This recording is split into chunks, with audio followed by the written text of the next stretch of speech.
Alright, how is everybody doing tonight? Yes, I know, it is a Monday stream, not a Thursday stream like I normally do for my weekly solos. But, there's a very good reason for why I'm streaming on a Monday instead of a Thursday solo. And that is because my mom is off work on Friday, which means that's pretty much, on the rare occasions that my day off and her day off aligns, that's pretty much just our day to do whatever. So, we're streaming on Monday. I hope everybody is having a good day so far. I hope everybody who was in the path of that hellacious storm that passed through the Midwest and the East Coast yesterday is safe, because that was a bit of a shit show.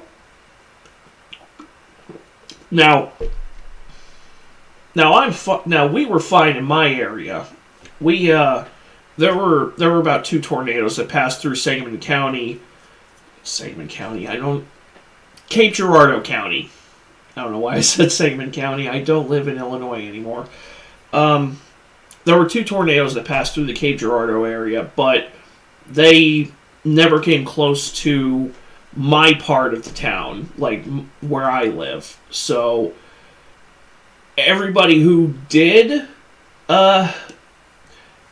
everybody who was in the vicinity of any severe weather, any tornadoes, I hope that you're okay. I hope that you made it through just fine, and I hope that the storm did not trash your shit. Well, at least not too badly, hopefully. Get some coffee in me. So,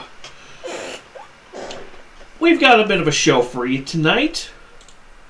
We've got another video from Strider HD. We've got a Resident Evil Requiem mod that's being showcased on the Residents of Evil. We are debuting Fleekazoid on the stream. We've got some Angry Cops, some Joe Santagato, some Gara of the Rage, which I have not featured him on the channel yet. Some good bad flicks as well. And if we have time, we probably won't, but if we have time, and I say we probably won't because it's a 40-minute video, if we have time, we might have some Life of Kai on the channel. But I'm not. We'll figure it out once we get there. It's one of those we'll burn that bridge when we get to it kind of things. But with that being said, our first video of the night is Strider HD's new video, 90s Cursed Avengers. If you're wondering what the hell does that mean, we'll go down to the description to see. This is my 90s Cursed Avengers teaser trailer, Marvel retro movie parody. In this video, we dive into an alternate universe where a live-action Marvel Avengers movie somehow got made during the wild era of 1990s Hollywood. Instead of the perfectly polished casting we eventually got in the 2010s, this version imagines the strangest, most chaotic, and hilariously bizarre casting choices the decade could have produced. This parody casting video mixes nostalgia, alternate movie history, and a little bit of chaos to create the weirdest possible version of a 1990s Avengers film concept. So, let's just jump right into it. Avengers. You seen it? I've prepared a very clever little surprise for you. And when it starts, even mighty heroes will say, "Oh dear."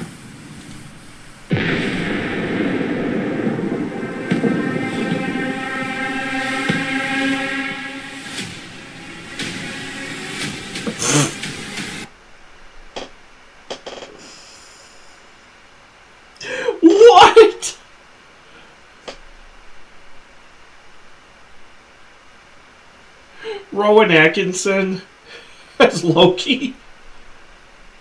Oh, this video's already goofy. Seagal is Nick Fury. Hey, unironically, that would go hard, but his ego would be too inflated to make it work.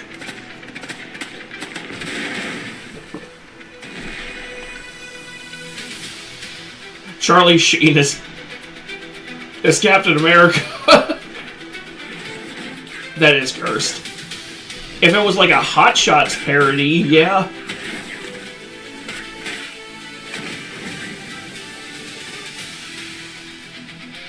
Nick Cage is Iron Man. That's actually hilarious, because before Robert Downey Jr. was cast as Iron Man, there was almost like a bidding war between who was going to be playing Iron Man, and it was between, if I remember correctly, it was between Nicolas Cage and Tom Cruise. And obviously neither one of them got that spot, and Jon Favreau fought tooth and nail to get Robert Downey Jr. in that role. That's a very... Nick Cage as Tony Stark is a very intriguing what could have been scenario. I mean, so is Tom Cruise as Tony Stark.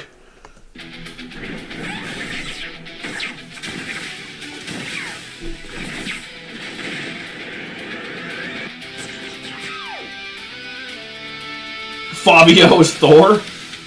I mean, he's got the hair for it. He definitely has the hair for it.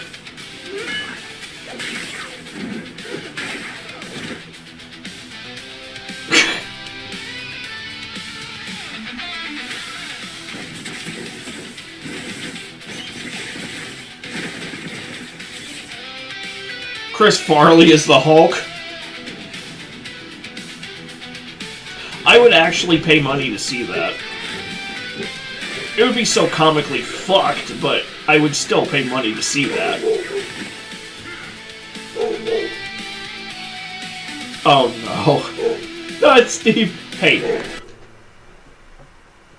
Dude! Stop! I mean, Steve Buscemi's one of those actors who, whether a movie's good or bad, he can definitely elevate it.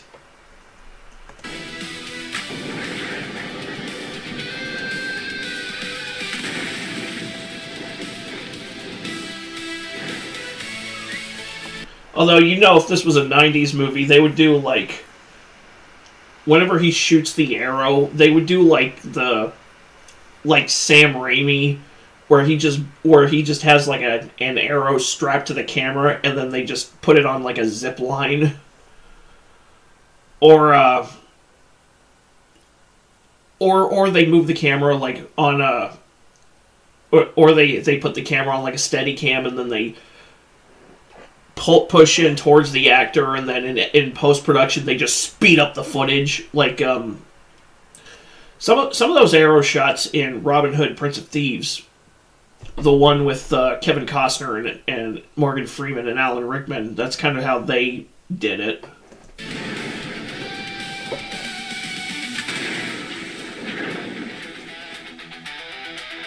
Rowan Atkinson. That would be a fucking riot. You would definitely lean into the more cartoonish aspects.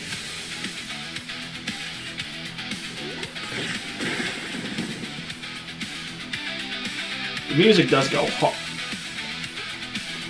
No. Danny DeVito was Ant-Man. Oh no. Pam Anderson is Black Widow. I saw that in the thumbnail.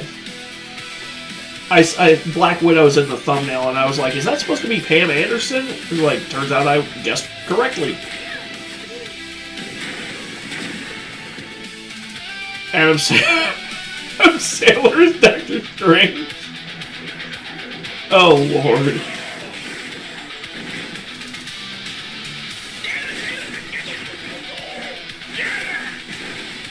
Of course, he'd be doing the weird voice effects. Oh no.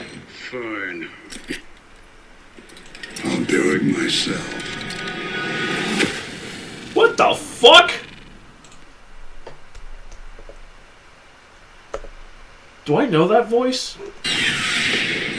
Fine. I'll do it myself.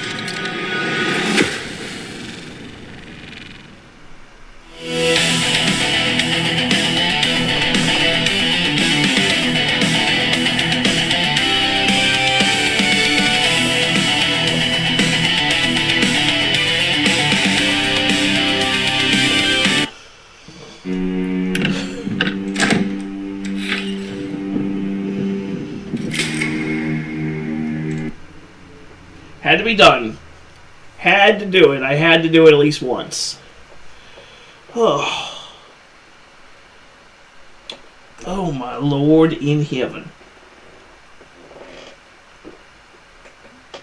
Alright, now that my coffee is done.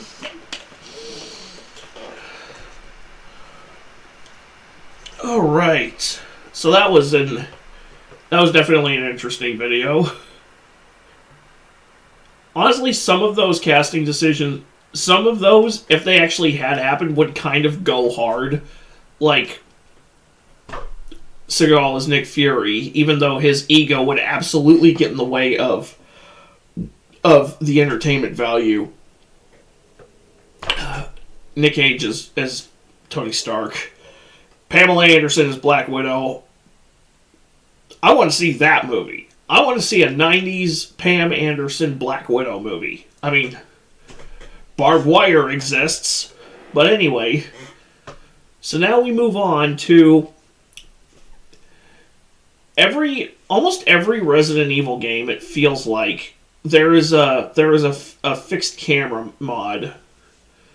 Because people really, really, really just wanna play the old Resident Evil games, but with shiny new graphics.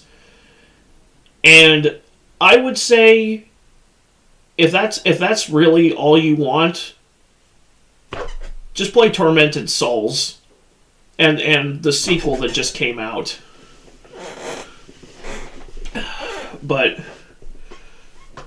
and again, this is coming from somebody who loves the old Resident Evil games, who adores the old Resident Evil games. But it's like,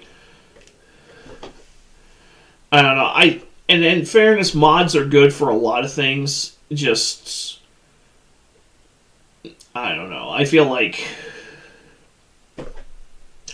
we're sorry, the operator of this man's brain is currently out to lunch. Anyway.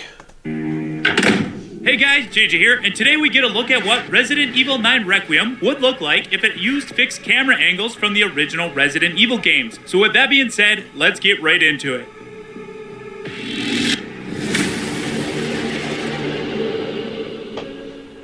I will say that I personally don't care for the fact that one aesthetic has kind of become the standard. Yeah, I know, first person, they experimented with first person in RE7 and then refined it in RE8, and RE9 features the ability to switch between first and third person, but it doesn't change the fact that that over the shoulder, for the most part, third person over the shoulder for the most part has been the franchise standard since RE4. And it's kind of, I would like games that actually experiment more, or allow you different play styles without the mods. It would actually be interesting to see if Capcom actually bothered to do that, but you know, people want to see. There's a lot of characters people want to see in new games, and Capcom is just not bringing them back. So, I mean, this is the same Capcom that, for whatever baffling reason, just refuses to greenlight Mega Man Legends 3. So, Resident Evil has come a long way over the years, moving from the fixed camera perspective of the original games to the more modern over-the-shoulder and first-person styles we see today. But have you ever wondered what a modern Resident Evil game would look like if it returned to the classic fixed camera style? As many of you know, I've always been a big fan of the fixed camera angles featured in the original Resident Evil games. While the series has evolved over time, the perspective gave the games a very cinematic presentation, almost like you were playing through a horror film. It also added tension because you couldn't always see what was waiting for you just around the corner out of frame. Recently, creator Enveloping Sounds put together a concept video showing what Resident Evil 9 Requiem might look like using the classic fixed camera style angles. Using a free cam tool, he created this style of the original games within the modern environments of Requiem, and the results are honestly pretty awesome. I'll leave a link to his channel down below so you can check out more of his work. If you find this video interesting, please leave a like and share this video with your friends. So with that being said, here's Resident Evil 9 Requiem with classic fixed camera angles created by Enveloping Sounds.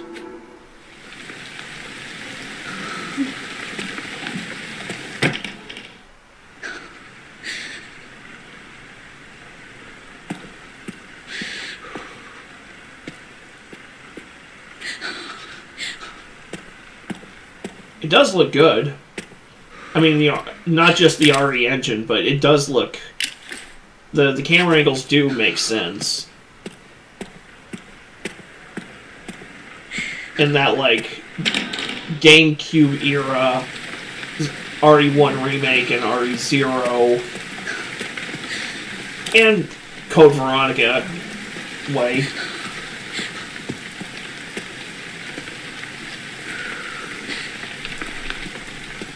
My one thing about this that I don't care for is you can clearly tell every time the angle changes and Grace stops, you can tell it's because they're using 3D controls instead of tank controls, so they have to... I'm sorry. They're using 3D controls instead of tank controls, so they have to readjust the orientation of the analog stick. Which, if you're going to go with this kind of mod, at least mod in tank controls as well. Like, hot take. This might be a hot take for some people, but this style of camera is built... Like, tank controls are built for this style of camera specifically.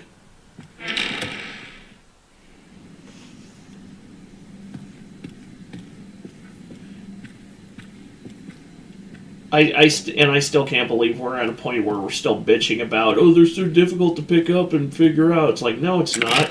You just have to not be retarded.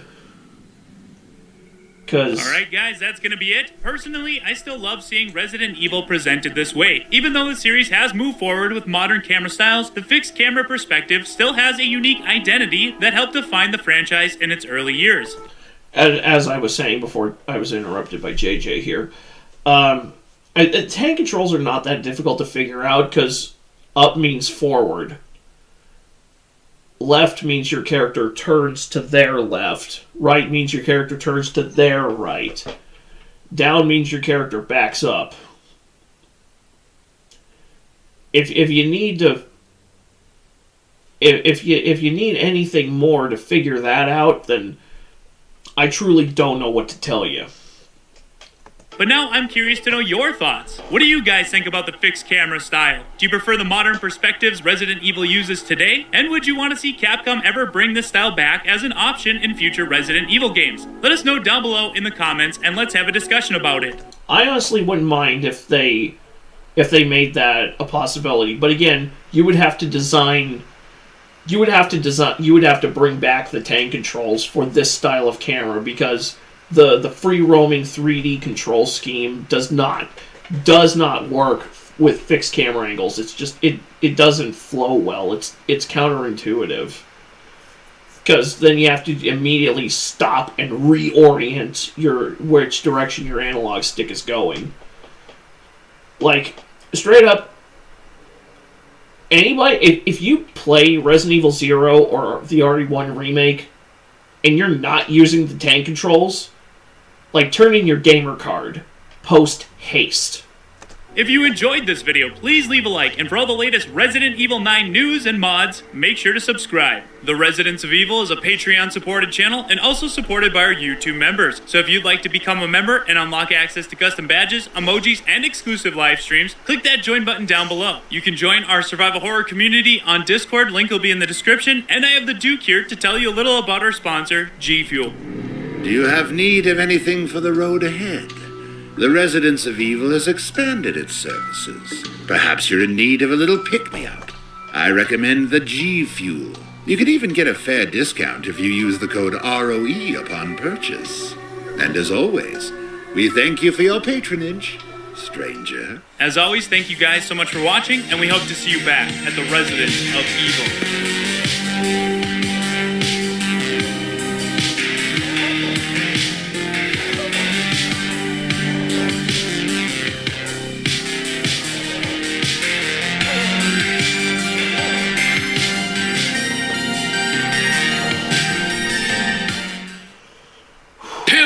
I've been monitoring the situation. Fleek, I can't read this. It's because it's a bunch of squiggly lines, pimp.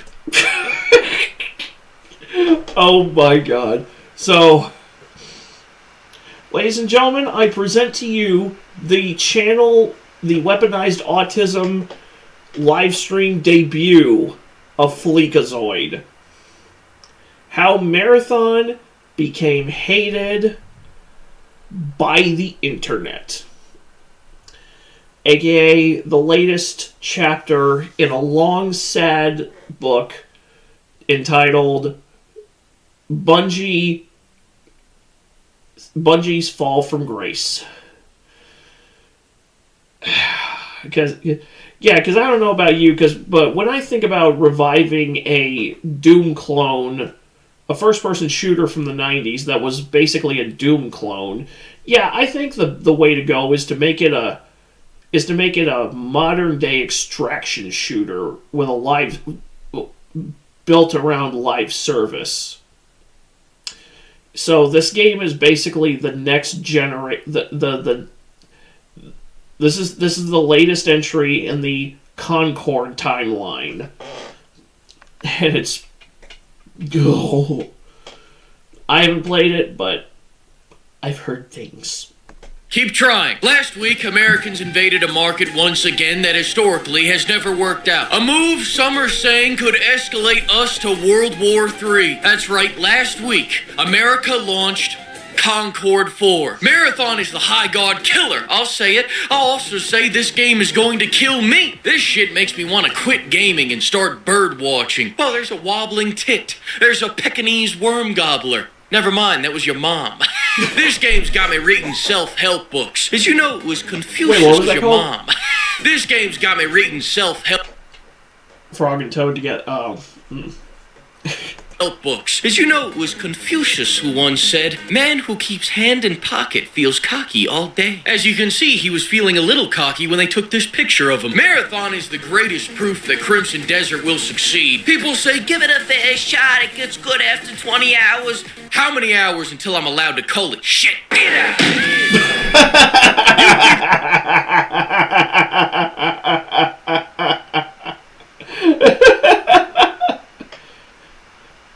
Oh god. Scary Movie 3 is not very good, but that gag never gets old. I swear that kid is made out of adamantium. And I'm just gonna address a point that Fleek just made. Like, oh, it gets good after 20 hours. If your game requires... Here's the thing. It should not take that long, anywhere near that long, for a game to start getting good. It has to... A game is supposed to get you. Even if it doesn't, even if it doesn't open on, big set pieces. It has to have something that really draws you in within the first hour or two. This whole, well, you only played it after such and such amount of time, well, you didn't even give it a fair chance, it's retarded. if you don't know within the first hour or two of a game whether or not you're gonna like it, you're not gonna like it. That's the way I look at it. And if a game doesn't start getting good within that first hour or two, and it takes you 20, 30, 40 hours or more for it to start getting good, that's bad game design. So, fuck off with that bullshit. People will say the same thing about Chubby Chasers Gathering, which also had a server slam last weekend, and 3 people showed up. 2 of them were this chick. Yeah, she heard there were servers and started looking for food. No respect. Some people are asking me to stop preying on this game's downfall. I'm not. I don't have to. This game costs $250 million to make. They have to be in top 5 of all of capitalism to consider this game a success. Bungie's gotta quit preying on their own downfall. Was $150 million of that budget marijuana? Because you're high as shit thinking you can pull that off, even if you like the game. This is a ball-stomping extraction shooter. Kinks like this don't pull in Madden money. Do you know how many live service games there are in 2026? You have Somewhere between a lot and too fucking many. Because that's where the AAA space is really chasing the money right now. That's where all the big major studios are trend chasing. That's the trend that all the major studios are chasing right now. Because they haven't figured out yet that 2020 was an anomaly. It was not the standard. And people can go back to work now. And people don't have time to just sit around all day playing video games. But shareholders don't understand that because they don't think like gamers, because they don't play video games themselves. They just see the money. And that is why video game developers and video game publishers should never become publicly traded companies. Because then you're beholden to people who don't know what the fuck they're doing and don't know what the fuck they are working with. You have to make some life-changing shit to take people away from the live service games that they've already developed Stockholm Syndrome for. Recently, Billy Joel said he used crack to get off heroin. That's what you need. You need crack. I mean, that's definitely one way to do it.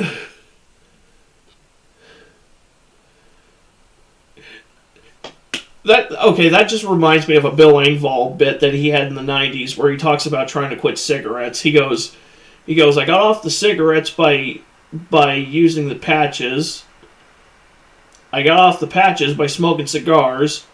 I got off cigars by smoking crack. So I'm pretty much tobacco free.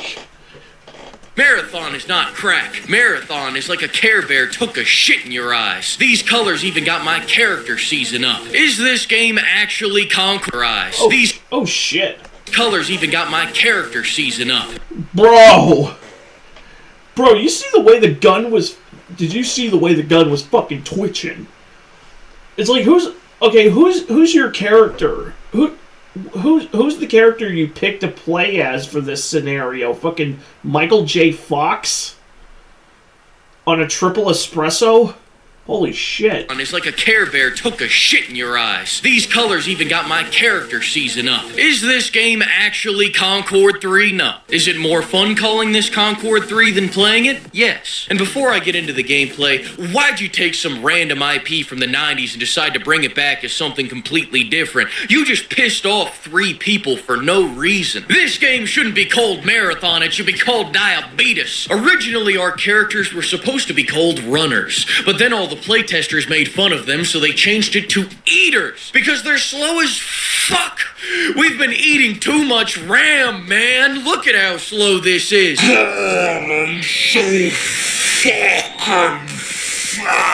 This is not slowed down footage. I'm not lying here. This is genuine delusion. I do 3 slides and my guy's like...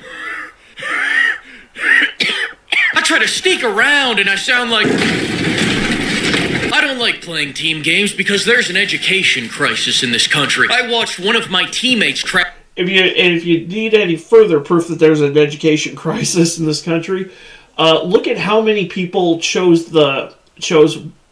what ultimately leads to the bad ending in Resident Evil Requiem versus how many people chose the decision that leads to the true ending. and you'll know, yeah, education crisis is a bit of an understatement. We are literally living in the movie Idiocracy.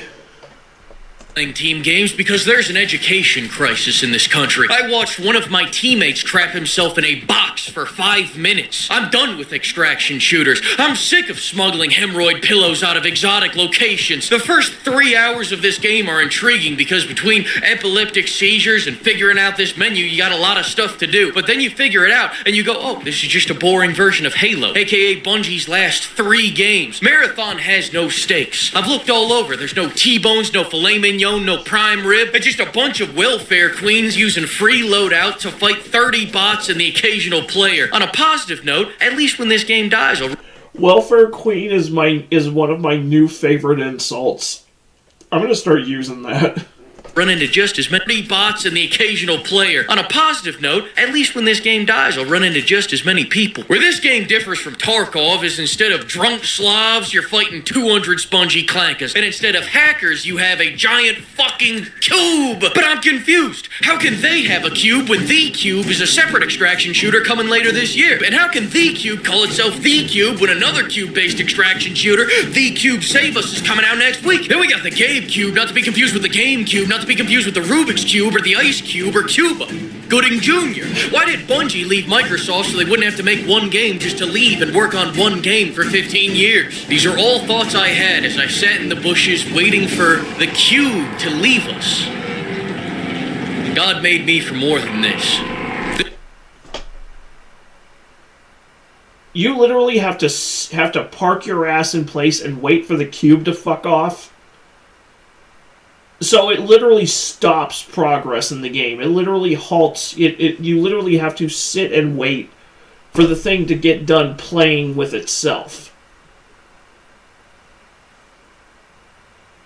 Hey, Kason. We were watching Fleekazoid Mock Marathon, is what we're watching.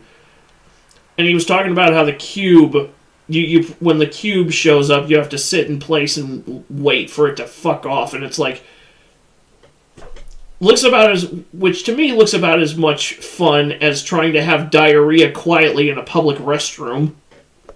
To leave us. These are my confused with the rookie. Stop confused. Here, I'm gonna take this all the way back to the beginning of this little cube rant that Fleekazoid dropped on us. Spongy clankers. And instead of hackers, you have a giant fucking cube. But I'm confused. How can they have a cube when The Cube is a separate extraction shooter coming later this year? And how can The Cube call itself The Cube when another cube-based extraction shooter, The Cube Save Us, is coming out next week? Then we got the Gabe Cube, not to be confused with the Game Cube, not to be confused with the Rubik's Cube or the Ice Cube or Cuba. Gooding Jr. Why did Bungie leave Microsoft so they wouldn't have to make one game just to leave and work on one game for 15 years? These are all thoughts I had as I sat in the bushes waiting for the cube to leave us. God made me for more than this.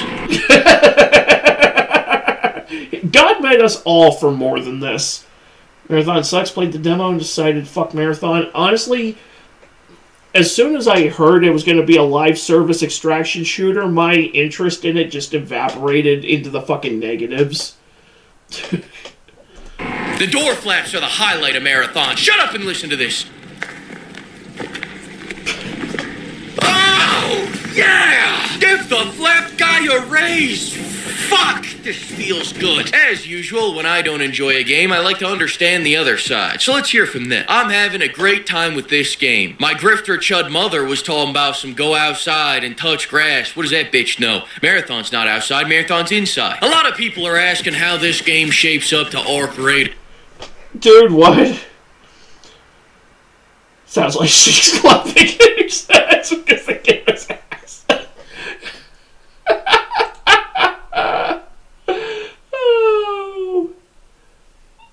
Oh, that's beautiful.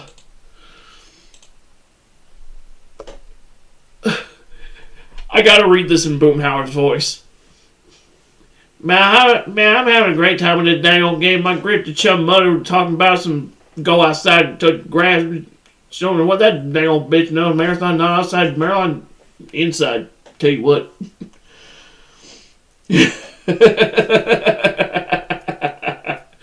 It was not the first time you almost killed me, and it will not be the last, I promise you that. Marathon's not outside, Marathon's inside. A lot of people are asking how this game shapes up to Arc Raiders. Arc Raiders is fun because people don't play it. This game is also fun if you don't play it. If you're a VR chat player or got banned from Christian Mingle and you're coming to PvP games looking for hot single Latinas in your area, I got good news. They're not here, but we do have Prox Chat. Originally, Marathon wasn't gonna have Prox Chat because they thought it'd be too toxic. But then they saw all those clips of burnt penis advertised Arc Raiders all the way up to 10 million copies sold, and they said, fuck them. If an 8-year-old wants to yell slurs at a father of 4, that's just the importance of community. I'm so proud of you, my little Marathon player.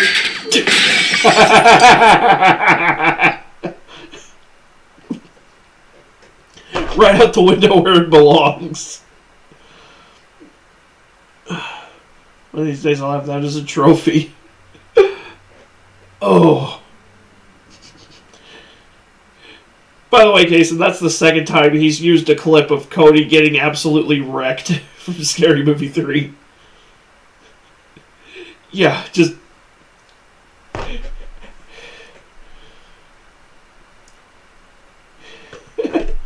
Ooh. Oh, you mean, this one? Is that what you mean, Kason?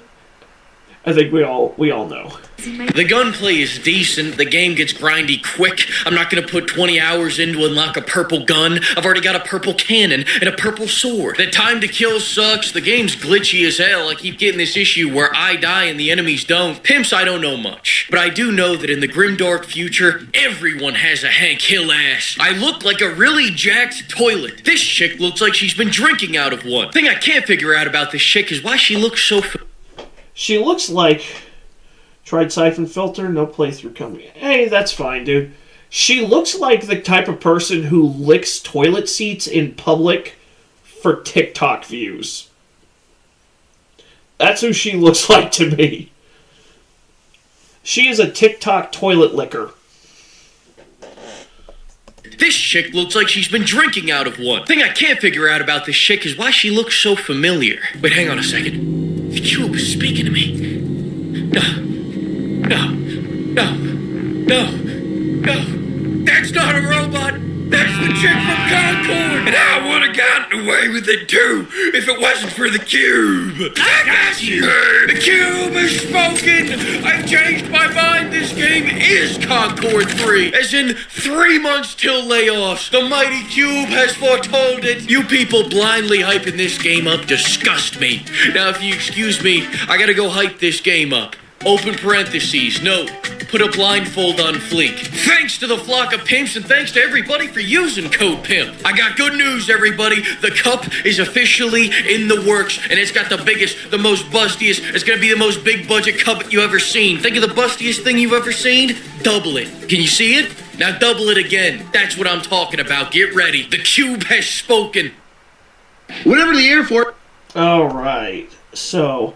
looks like if Lady D was a character in COD and they gave her one of those goofy-ass skins, I could see it. But we now move on from Fleek. To Angry Cops with Iran memes to make you screams. Oh my lord.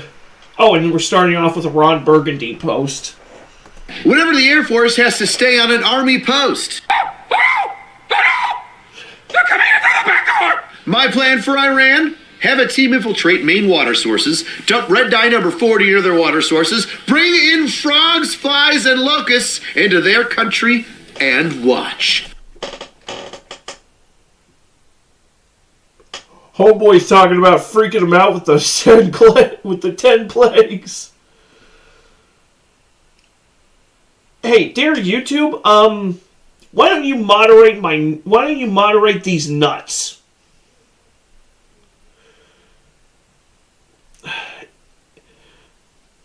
Hell, I'll do it for you. Kason just dropped the finale of his Dead Space remake playthrough. Go check it out.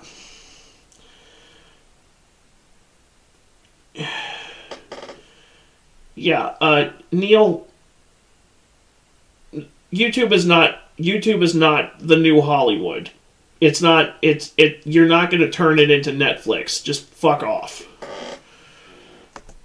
Some would say it's about to get biblical. Angry Meme Review! Iran Edition! Holy crap! Ari Village Part 1 video up this Friday. Awesome! Awesome. Iran! Just in case this is your first time here, welcome to Angry Meme Review. I'm your host, AC, and this is where I take your fantastic and the most disturbing memes that I can possibly find that you send me on the internet by posting them on Facebook, Tinder, Groupon, Instagram, Twitter, and 4chan, and then tag hashtag Angry Meme Review so that I can see them and share them with the world. And we'll get to all those fantastic memes, but first, a word from this video's sponsor, Aura. Are you tired of scammers getting your phone number and blowing up your inbox with a bunch of spam? I know I am. Well, you gotta blame the data brokers that are out there. They're the ones that are buying and selling your data from stupid, disgusting companies that ask you to put your personal information in for everything and anything that you buy, and then selling it to scammers, hackers, governments, and they do it without your consent all the time. But you can ask them to stop, and they will. But if you did it on your own time, it would take forever, and that's why Aura's here. They make it easy by doing the hard part for you, getting your freaking information off the internet. Because once they see it, they boom, send out a request and then immediately get it taken down. And plus, there's benefits to getting Aura besides that. Get alerts if your info pops up on the dark web. Real-time fraud alerts for credit or banking. 24/7 monitoring to make sure that your identity is secure. Plus, you get a secure VPN, antivirus, password manager, and more. And of course, US-based support. 24/7. Try Aura for free for 14 days at aura.com/angrycops and click the link below. And in those 2 weeks, you'll discover where your data is being exposed and sold. Nobody likes a soft drill sergeant when you're fighting the end of the world. And we're back to the memes! And just like every Angry Meme Review, I have homework for you so that we all can join in as a community and make fun of something. Bam! There's your homework. And I got a lot of homework requests. Oh no!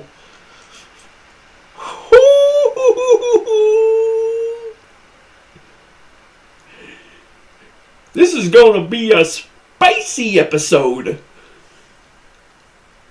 And honestly, you kind of deserve it, Andrew. Fucking idiot. But before we get into all that homework, I asked you to give me some Iran memes because over the course of the past week, we've been bombing the shit out of them. And they have been bombing the shit out of everybody around them for some reason. Saudi Arabia, UAE, it was Israel, obviously, Jordan, Iraq. It's like whoever runs their missile program just went, let them all go! Begin laser ignition!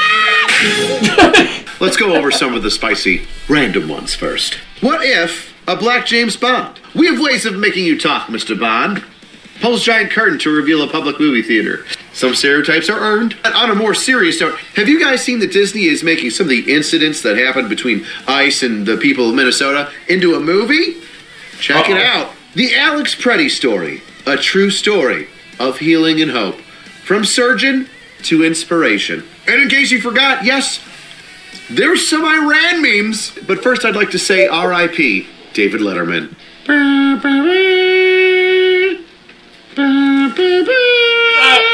I know we're talking about Iran here, but even a subgenre of Iranian memes was like the F-15 memes. It's insane. Kuwaiti air defenses when they see U.S. F-15s.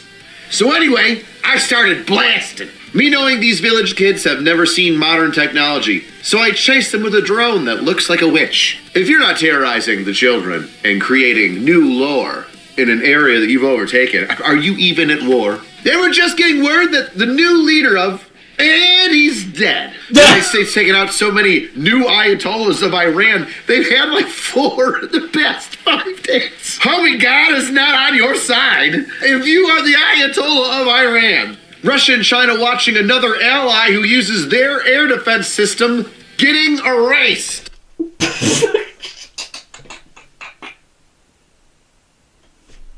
Dude, the amount of cigarettes that are just smoked all the way down to the butt that he's got right there. There's like, how many cigarettes is that? It's like 1, 2, 3, 4, 5, 6, 8, 9, 10, 11, 12, 13, 14, 15. Dude, there's like 20 or 25 cigarettes in this image alone.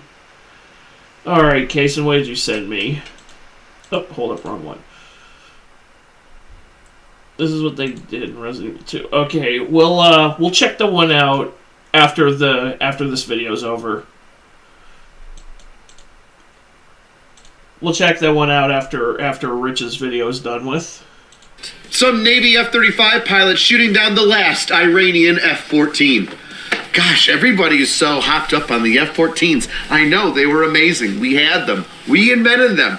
And then they became so outdated that we gave them to everybody. And then everybody gave them to the third world countries, to include Iran. Oh. For those of you veterans into investing, now may be a good time to invest in Rippet stock. The look she makes when she sees a walking BAH in her future. I just want to let you know, we still talk about you. Stormin' Norman Schwarzkopf. Oh, may your spirit fall down upon us so that all of our incursions into foreign countries will last less than a couple weeks. Hallelujah. That way the government doesn't have time to fuck it up. I want everybody to know this. Some of you weirdos can tell the future because 30 days ago, deployed soldiers waiting for Iran to kick off World War III. Come on, do something. How true? Boy, did you call it. You called it like 3 weeks before it happened. Crazy. Pakistani J-17 on the way to bomb the Taliban. United States Air Force and Israeli F-35s over Iran. Wait, are you? Franklin liberates Iranian baddies. Bro! Okay, so you need me to clip it after the stream. Okay, yeah, I can do that. I can do that, Casey. That's all good. Man, Franklin is branching out. Let's go, Franklin. The Ayatollah yesterday, death to America. The Ayatollah today. Iran strikes back at Israel. A whole new world. Don't you dare close your eyes. Chants death to America. Gets death from America. Hey, has anybody noticed that there's going to be a large spirit?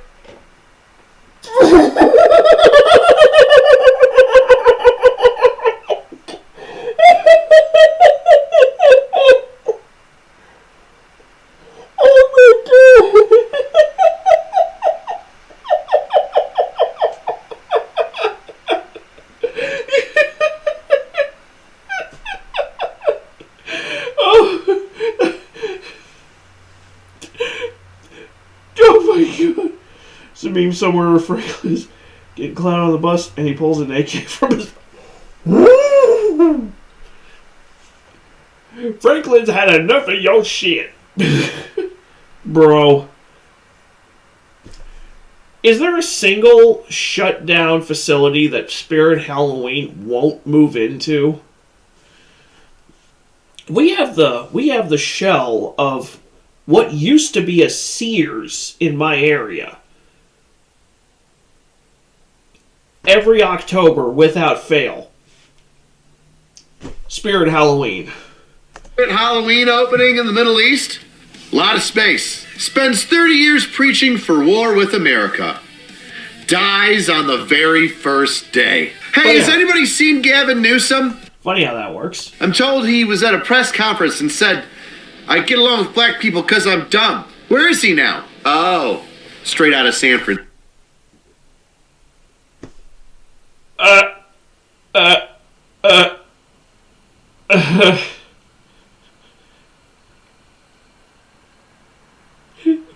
That is both incredibly funny and incredibly dark when you know how Eazy-E died. So our SpongeBob is getting clowned on for getting a kiss from his grandma. And he says, I have been humiliated for the last time. And then it cuts to outside the Krusty Krab and gunshots are heard. Uh-oh. Ooh. Oh. Wait a minute. Is that... Bro! Bro, look at Gavin's hand. Look at Gavin's hands. He's pouring hot sauce on a fried chicken drumstick.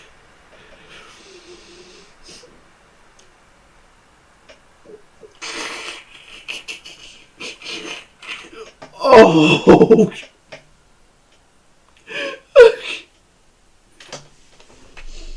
Like I said, when you know how easy he died, this gets very dark in a funny way. I get along with black people because I'm dumb. Where is he now? Oh, straight out of San Francisco. The morning sun watching me high on acid, battling lizard people in a field with a spatula and water pistol. I mean, we've all been there at least once. Do you hear that? Well, it's my favorite meme of this angry meme review. Tell them what they won, AC. They won the Angry Cops tumbler. With fantastic see-through lid and enough room to fill up half of a pint of bourbon, you can finally stomach those Christmas recitals, soccer practices, or parent-teacher conferences. You can't buy it anywhere else. It's only for you. Angry Meme Review winner. That's right, Cream Injector on Reddit. You get a fantastic Angry Cops tumbler. So make sure that you slide into my DMs on Reddit so I can get your address. Send you one hell of a care package. No one. The friendly neighborhood crackhead in the back of a police car. We're just going straight in on Prince Andrew, aren't we? Grayson's face when a video game doesn't have a T-Rex in it. When you try to hold a fart, but it's a wet one. Oh, Prince Andrew, you deserve it. You know, a lot of things going on in Iranian airspace. What about our own? Cartel drone trying to blend in so it won't get shot down by the U.S. with a fucking laser gun. As you guys hear that the United States American men and women's hockey team both took gold? Cry harder, Snow Mexican. We're better than you at hockey. And we know it.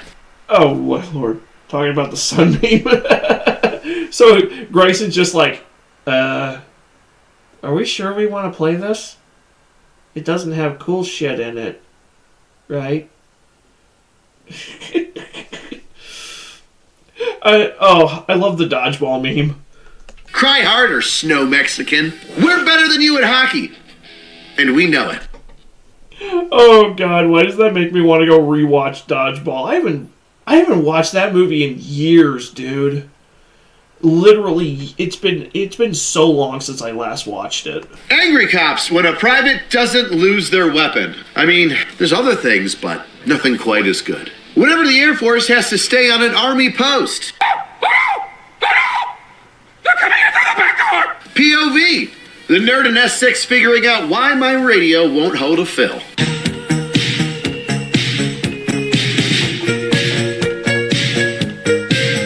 My plan for Iran? Have a team infiltrate main water sources, dump red dye number 40 into their water sources, bring in frogs, flies, and locusts into their country, and watch. Some would say, it's about to get biblical. American innovation. You know what this shotgun needs? A fucking sword. Honestly based. When I get the $30 from the Nielsen check, I'm going to buy the JP Classic Games. Fuck yeah! Dude, fuck yeah! Dude, there are some good ones in that set for sure. Brought to you by the creators of World War I. The VC scout hiding outside his village, watching an American GI plow his mom. Tuboku, Szechuan chicken, Tuboku. I just thought this was funny. Commander, Lieutenant Colonel, Sergeant, Private. Now, if you're having a hard time analyzing that, like I did for a while, it's the commander of the unit is Lieutenant Colonel, Sergeant. The Lieutenant Colonel's last name is Sergeant, and that is a private room for him. And I don't mean private room like where the dancers go for bottle service and you have the champagne party and you get a bed dance. No, I'm just talking about like knock before you enter. Well, isn't that nice? Inside every European are two kept poodles. One talks trash about America daily, and one begs America for military intervention and foreign aid. Yes. That is so true, dude. That is so true, and it's hilarious to me. You know what? I think we should stop offering them aid for a while. Just be like, okay, you want to talk all this shit? You want to be little big and bad? Okay, just see how you like being on your own. No, we're not coming in. Fuck you. You wanted to talk all this shit. I saw that it's getting delisted, which is fucking retarded. It's probably like what happened with John Wick Hex. The people who published it probably the rights are lapsing or whatever. Just fucking stupid. Raptor dude seeing the F-35 shooting down MiGs over Iran. Poor Raptor pilots. Grounded again. Everybody wants to see your abilities, but no commander in the United States military wants to show them off to the enemy. They're really just waiting for, it to be peer on peer with, China. Well, that's like buying a Mustang that's like buying a muscle car or a supercar and just keeping it in the garage in perpetuity. It's like, if you're going to do that, all I got to say is, bunch of slap-jawed faggots around here. whew. And then they're going to let the boys eat. But until that happens, I think the Raptors are just going to be showpieces, doing dick all. Boy, the memes have been insane. It seems as though each month there's been a new military thing going on. Because January was Maduro. February, we took out one of the leaders of the cartels, of a cartel. And March is Iran's month. Get ready, Cuba. Just saying. I thought you said no new wars. Oh, Ricky, I was campaigning when I said that. Oh, jeez. Well, that's all we've got for the randomness. Now it's time for your homework. Ooh, there's a lot of it. So let's do a little bit of rapid. Ooh. Just realized if I were to do RE3 Remake Original, I'd basically have RE1 through 7 complete on the channel. I mean, fuck yeah. I mean, why not? I need to do 0, and then I really need to. I really need to get around to 7 and 8. Fire and burn through all these fantastic memes that you made from last Angry Meme Reviews homework. Russia, Brandon, Kalishnikov parts. Me showing Ice the illegal alien I caught. Him wondering why there's a 3-foot tall green guy in my trunk. A stranger from the outside. POV, my grandma swiping through my family pictures on my phone at Christmas. Me, forgetting when the spicy deployment videos start. A North Carolina meth head. A North Carolina state trooper. The 10 catalytic converters and 5 rolls of copper wire in the trunk. You, you a mechanic boy? And you said this is children's educational material? Yes, sir. For the Quality Leering Center in Minneapolis. 30 AK-47s. I don't think much more needs to be said here. The medical officer. Me contemplating my life choices. My butthole. Maduro. Operators returning from Venezuela. Customs and Border Patrol. Where did you get this, President? My wife. Me finding all of her dark smut books. Who knew all these women were just as perverted as us? They're just using their imagination in books when they're reading and thinking and gyrating and getting wet all about these half-vampire dudes sweeping women off their feet, or Minotaur guys banging their way through brothels. You should be ashamed of yourself. Oh, but it's not gooning when they do it because it's literature. Literature. Yeah, it's been a long time since I beat 0-2, and I think the last time I think I've only ever played the GameCube version of 0. No comments.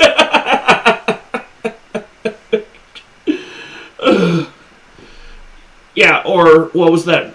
What's that one book called? Morning Glory Milking Farm, where she gets a job, where it's a down on her luck college student who gets a job milking minotaurs, and it's basically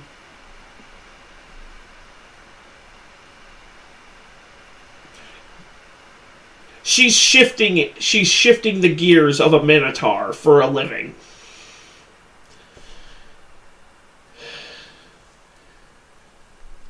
Yeah. But men are pigs for wanting attractive women in video games.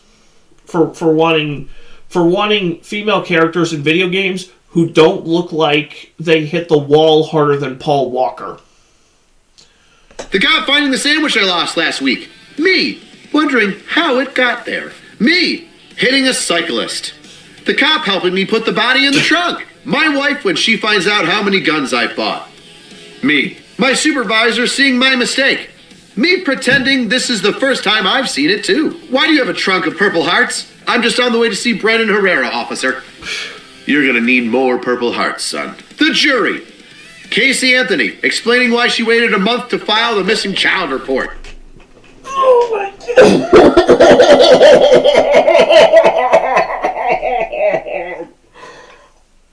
Oh my God.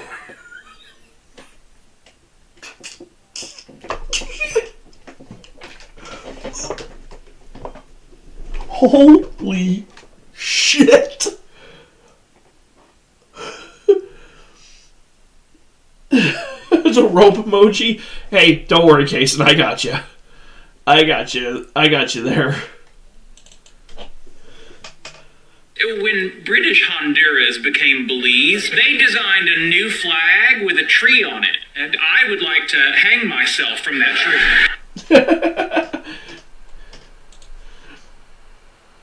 Casey Anthony, he's bullied off the internet again, dude. True and real. Oh my God. I cannot believe she actually came back. I cannot believe she actually tried to be like a legal advice influencer and just got... Oh God. Her daughter in the trunk. The barracks bunny. The enlisted that tried to smuggle her in the base. The MP on scene. Really? You know, it's funny how many people have been smuggled on military posts and trunks. My friends, when we could only fit so many people inside of a car and didn't want to walk. And horse. A 23-year-old with a fucking iPhone and a backbone. Government-funded watchdog anti-fraud commissions costing hundreds of thousands of dollars. $9 billion in daycare fraud from Little Mogadishu. Oh!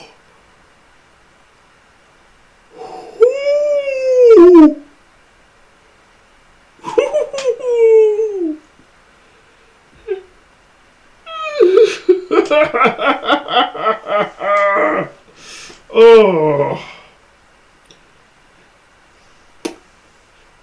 Shoulda leered. Shoulda leered harder. She blocked me on TikTok. Honestly, getting blocked by somebody that's just pure evil is a W. 2 makeshift biolabs containing HIV, Ebola, COVID-19, and mice with similar genetics to humans created in this idiot's house. Some maniac with connections to the Chinese Communist Party and the FBI investigating, about to shit their pants. Have you heard about this? There's a fucking biolab in an Airbnb, basically, run by the Chinese Communist Party. What, just make it a biolab? Dude, I'm telling you right now, we need to put some Mossad agents in China or something, have some Jewish Chinamen in China. Because holy shit, they really got something coming to them. Sir?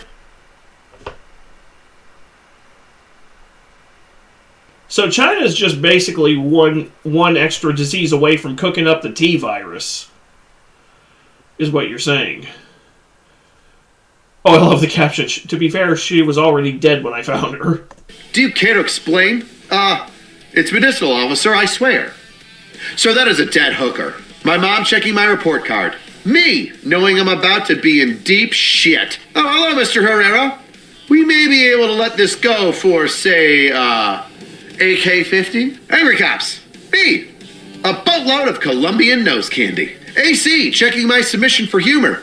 Me hoping my meme wins this month.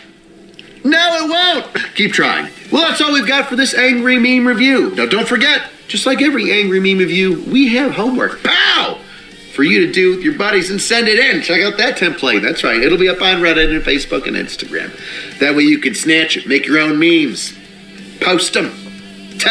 Okay, so I thought the homework for this video was the Prince Andrew, but oh well.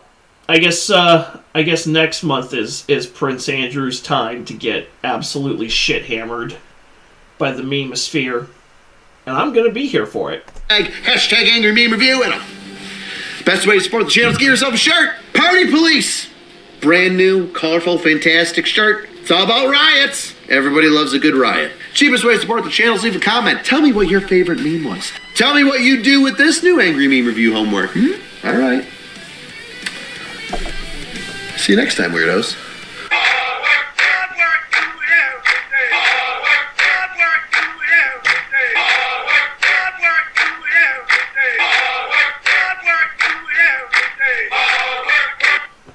Welcome back, ladies and gentlemen. We're back to the handheld mic. But today, I'm going to be roasting your photos, okay? Greg reached out to you guys via social media and was like, send me your worst photos and let Joe roast them. So that's what we're doing today. Let's see who these brave people are. Ivana says, I was absolutely abusing my wax pen at the time. For those of you who don't partake, a wax pen, especially if you're abusing it, that's going to put you on Mars. Okay? Just for context. I found that fake mustache in the bathroom and immediately put it on my face. I did not think twice.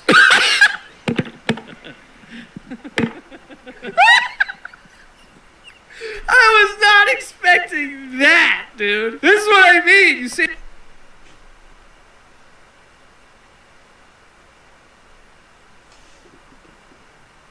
I was not expecting the first photo of this video to be Luigi's O face.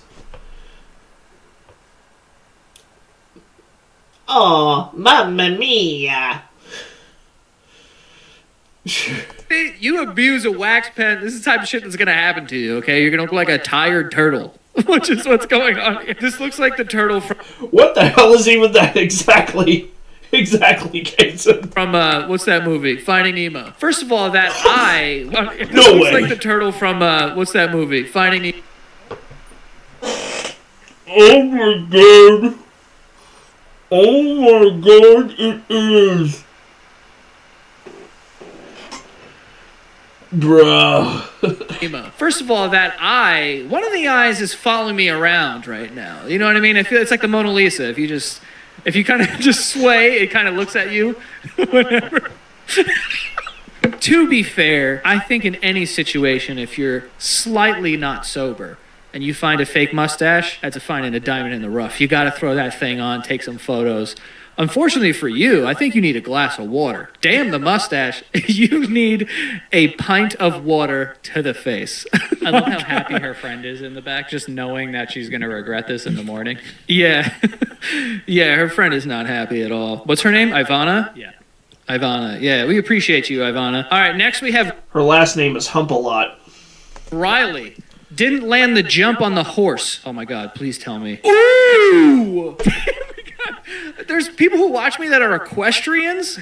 Bad ones at that. There's people who watch me who suck at horse riding. That's awesome. Yo, this looks dangerous though. Like this literally looks like you're about to land on your head or your face. Did it hit the gate or something? I have no other context for you. Fuck. I mean, yeah, this looks crazy dangerous, dude. I hope you're okay. That looks like one of those moments taken before disaster. Hey, I hope the horse is okay too. I mean, this looks like you got thrown for a bit. I mean, I'm not getting up from this. This is over, okay? Put a fake mustache on me and leave me on the ground. The next is from Grace. She says, I was destined to be chopped from the beginning. What does that mean? I mean, it's just a baby picture. What am I supposed to do with this? Am I supposed to go like, oh, look at this stupid baby. Yeah, baby's chopped. First of all, that's not an ugly baby. That's a cute, chunky baby. Okay, I look like that too. Like, this is normal. You're wearing a cute hat. Your bracelet's screaming for its life. This is what you want out of a baby picture. You know what I mean? This isn't chopped. Babies are a little chunky, dude. You should have seen me. I had fat rolls in the middle of my forearms. There's not even a fold there. You know, like, this is what you want. I don't think you're chopped, dude. All right, you passed the test. You passed the test. Oh, you were testing me? Can't make fun of a baby. All right, next is from Sam. I don't even play guitar. I'm just a bitch. What? Oh my God. Sam is such a dude guitar player guy name too. What are you wearing, dude? Like, what is that? I'm very confused by it. He looks like he looks like he was just asked to take that photo, and he's just not enthusiastic about it. Mom, people are going to see this, and they're going to think I play guitar, and they're going to ask me to play songs for them, but I can't play guitar. God.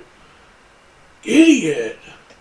I don't know why I'm making him sound like Napoleon Dynamite.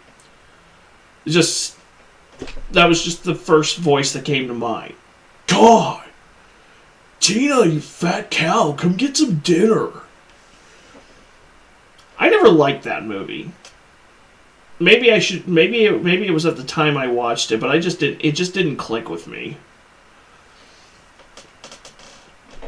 This does feel like something a kid in high school would do when you're trying to impress a girl. If she says, like, I love guys who play guitar, and you're like, well, I have one lying around. I'm going to look like I can play it, and then I'm going to put on this hat for whatever reason. I also love how your He looks like the guy he almost looks like the guy who would sit on the street corner just plucking on his acoustic. And it's like covers of Face Down Apparatus and My Chemical Romance.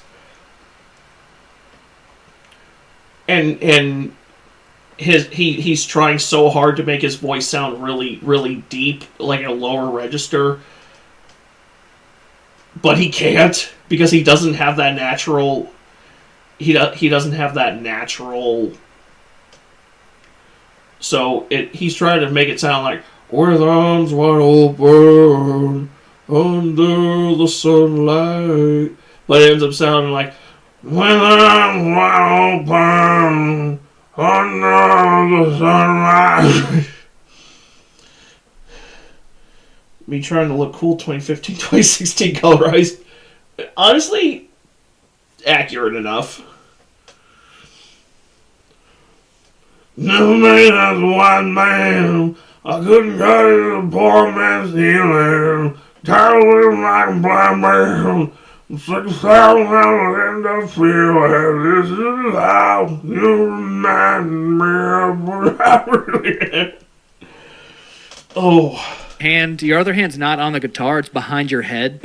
You're just like, yep, that's me with the guitar.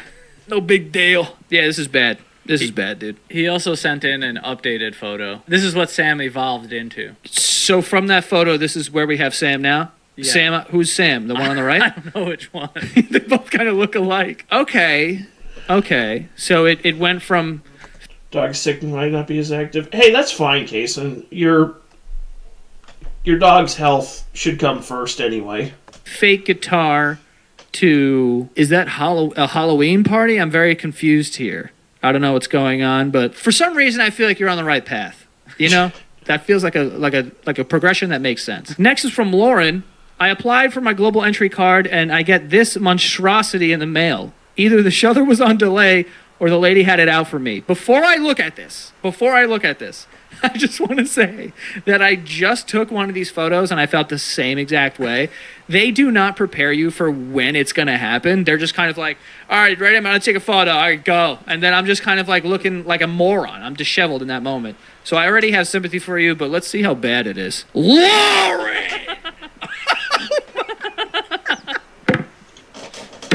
Yeah, that's not the greatest photo of anybody. You know.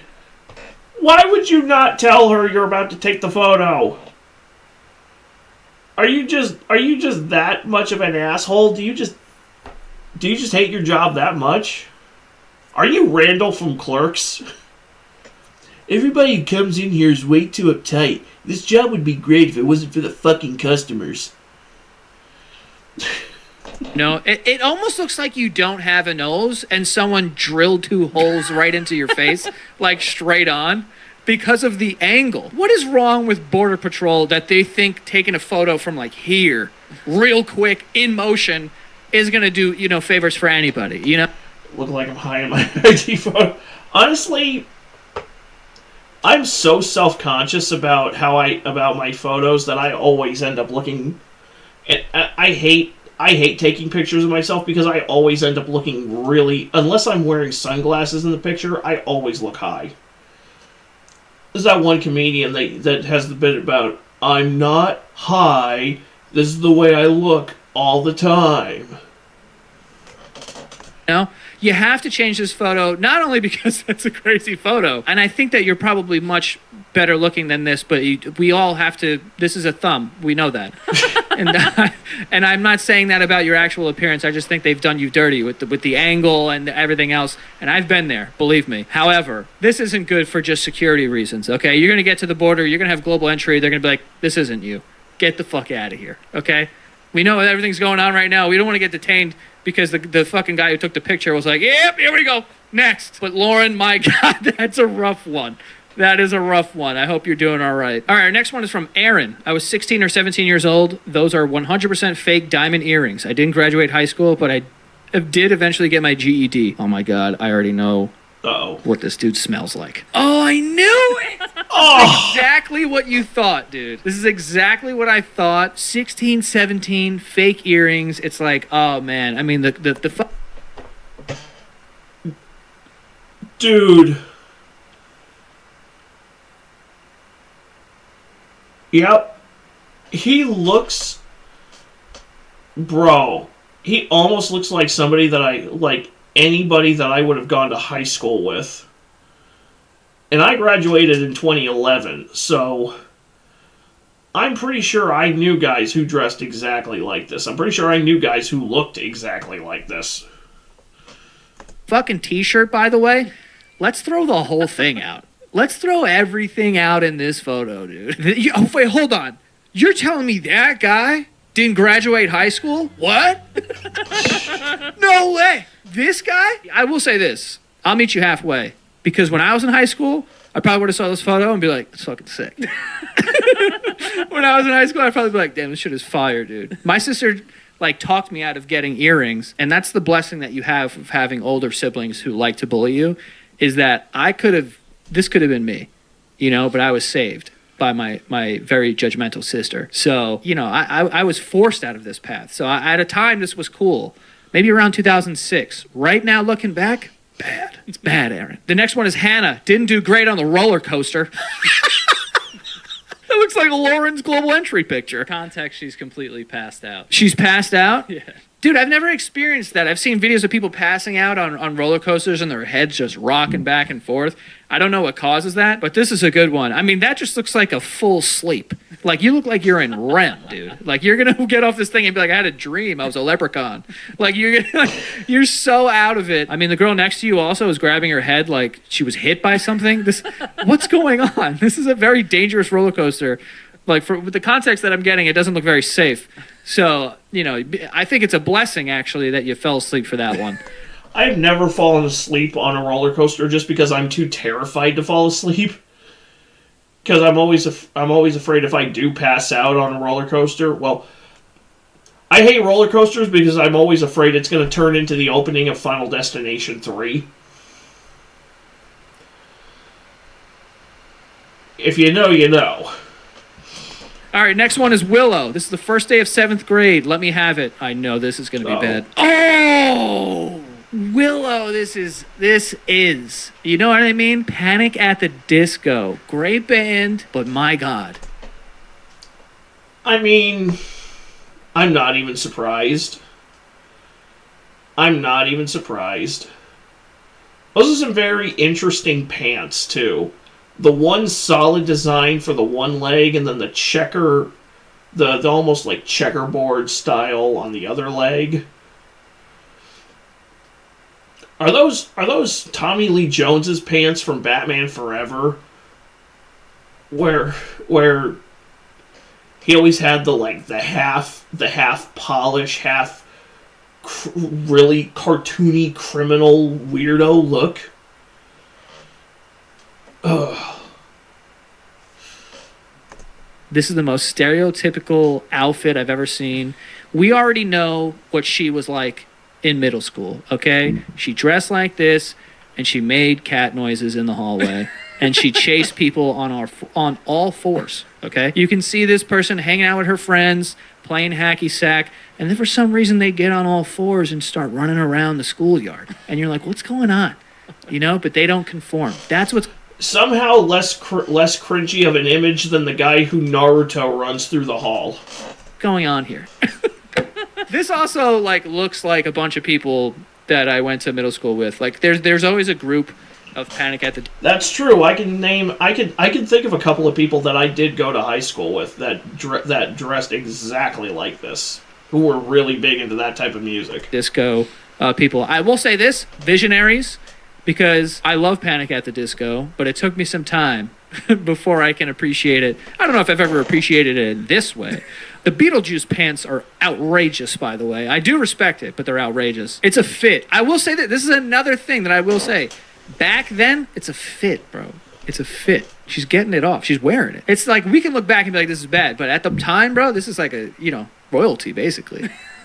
All right, before we get to the rest of this video, we do have some sponsors. The first one being Square, okay? Square is a point-of-sale system, and maybe some of you are like, what is that? But my opportunity to stretch my legs. But we took it on the road with us, so it is a machine that you can have to make it very easy to run your business. So whether you have a brick-and-mortar place where you sell, anything, retail stores or whatever, or you can take it on the road like we did for our merch. That's what we used so that people can buy the merch, okay? It's just a little thing that you hold in your hand, and people can swipe to pay, or they can tap to pay, and that's all through Square. And Square makes it very easy to track all your sales, to track your inventory, to make sure that, if you're coming close to running out of something, of selling out of something, you can re-up, so it's helpful in that way as well.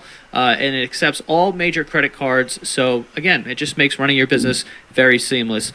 And you can take it on the go, you can keep it in the store, whatever you want, but it is a great tool to have, and we've been using it for some years now, and no issues. Honestly, it makes it very easy. So if you want to use Square, you can go to square.com/go/Joe, and you will get $200 off of your Square hardware, okay? So go to square.com/go/Joe, and you'll get $200 off of that Square hardware.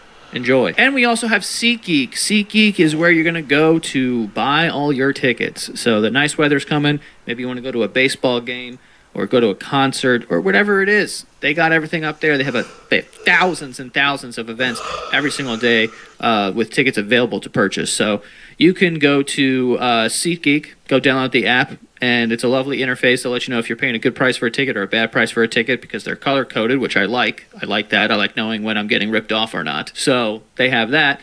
And I've been using them for years. They're amazing, and right now we can save you some money. So if you download SeatGeek and use the code JOE2026, you will get 10% off of your next set of tickets on SeatGeek. And that could be anything, all right? You want to go to someplace nice, maybe take somebody, get 10% off. Why pay the extra 10%? Use that code JOE2026 and go download SeatGeek and enjoy. Next is Lucia. I had a... Dude, I get that sitting through these ads is common courtesy, but holy shit, Joe. Could you space these out a little more? Dora phase. I also had bad eczema. People literally thought I had leprosy. Why are you making me do this? She submitted it. I know she submitted it, but I just, the hat is so big, dude. And, I feel this is a child who's going through something, She looks like the main character in a cheesy detective show on Disney Channel. She looks like she's trying to be... She looks like that, like some kind of offshoot or off-brand, like Harriet the Spy type shit. No, and I feel so bad that you were bullied, and you look 80. This is so fucked. The hat is massive. Can we get... That looks like, the police chiefs in the UK? They show up to the scene with those hats, and they're like, what's going on here? And it's like, are you going to take your hat off? This is getting ridiculous now. You know what I mean? That's what that looks like. I'm glad it was a phase. I'd probably, avoid wearing this again. But yeah, she's good now. She's good now. Yeah, she's fine. Why are you making me make fun of a child with, severe eczema? You're not nice. What's her name? Lucia. Lucia, you're not nice to me. Jesus. This is from Jonathan. Had our company's holiday Christmas party at the owner's house. I tried to go shot for shot with him, and it was a big mistake. Dude, hold on. Before we even look at this photo, holiday party, the company holiday party is a trap, and you just can't fall for it. Okay? Especially the boss. It's everything's cool till someone throws up on the couch. Or someone takes a weird picture, or people are peeing in places they shouldn't be. Now you're getting fired. All right? 2-drink maximum at the holiday party. Keep your jobs. All right? Let's see what Jonathan did, though. This is actually a series of 3 photos That's not a good start. from his evening. Okay. He's clearly possessed by the demon of tequila so far. All right. And he just needs a hand. He needs help up. He's fallen. I also will say, when you're hammered and a bathroom throws checkered floors at you, that's fucked, dude. Like, that's not a good place to be, because you're like, I didn't sign up for a fucking optical illusion right now. You know, so I got some sympathy. Let's see the third one. Yeah. Is this the boss's house? Where does he live? There's a Miller Lite framed photo at his house. What does this guy do? Look at the fucking tiles. The tiles are not lined up in the slightest. Who did this? He's holding a pool cue. This guy tried to play pool. He went to hit the 8-ball and he just lost his balance. He's like, Yeah, that's exactly what happened. That is exactly what happened right there, I'm sure. all right, next one's from Christian. Had aspirations of being a model at the time. Oof, this is going to be Abercrombie bad. Ooh, even worse than I thought. Buddy. Oh my god. Oh my god. He looks like Sid from Toy Story trying too hard to look cool.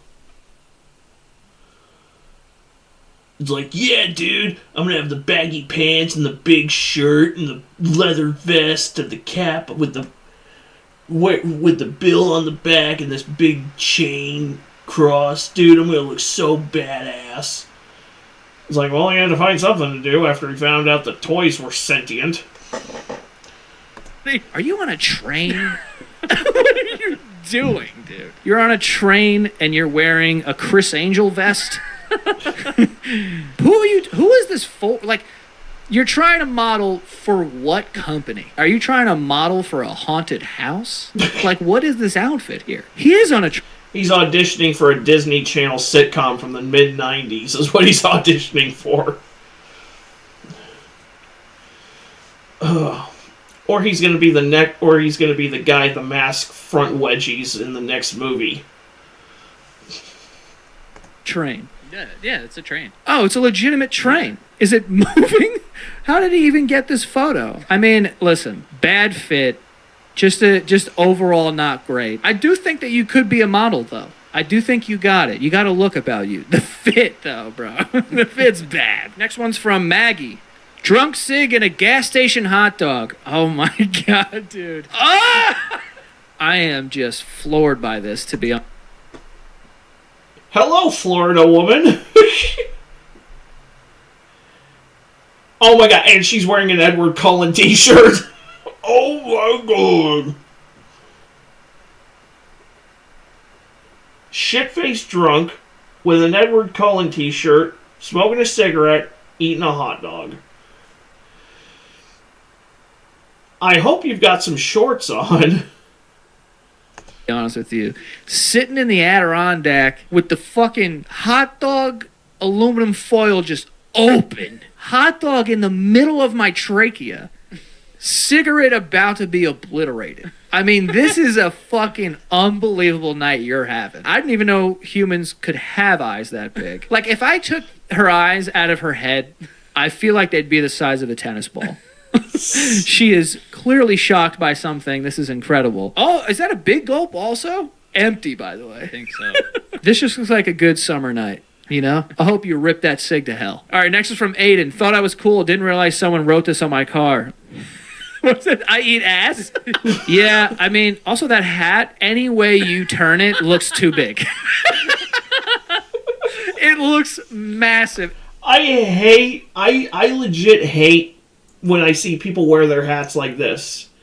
Because what does that do other than shade the side of your neck and make you look like a fucking idiot who doesn't know how to wear shit? Dude. That's not a good look on anybody. And the I eat ass is just a cherry on top. It almost looks photoshopped onto your head. Or you're missing some of your head. Like, I don't know what's going on. The hat looks massive. I think turned the right way, it would look insane. But yeah, I eat ass on the side of the car. That is something that I would like. I enjoyed that. You know, when I was a kid, you run around, you see a car that has some dust on it. I'm drawing a dick. I'm drawing a dick with hairy balls. I mean, that's what you're supposed to do. That's what children do. You draw stuff. You leave weird fucking comments like this. Yeah, your buddy falls asleep at the party. You draw a big penis on his cheek. Just don't fall asleep with your mouth open. Being a child. All right, this next one's from Tanner, but there was no context given. We're going to be surprised here. Oh my God. Somehow I respect this man. Like, you know what's going on. You know what I mean? Shave the top of that head. If that's not the finest example of a skullet in recent memory.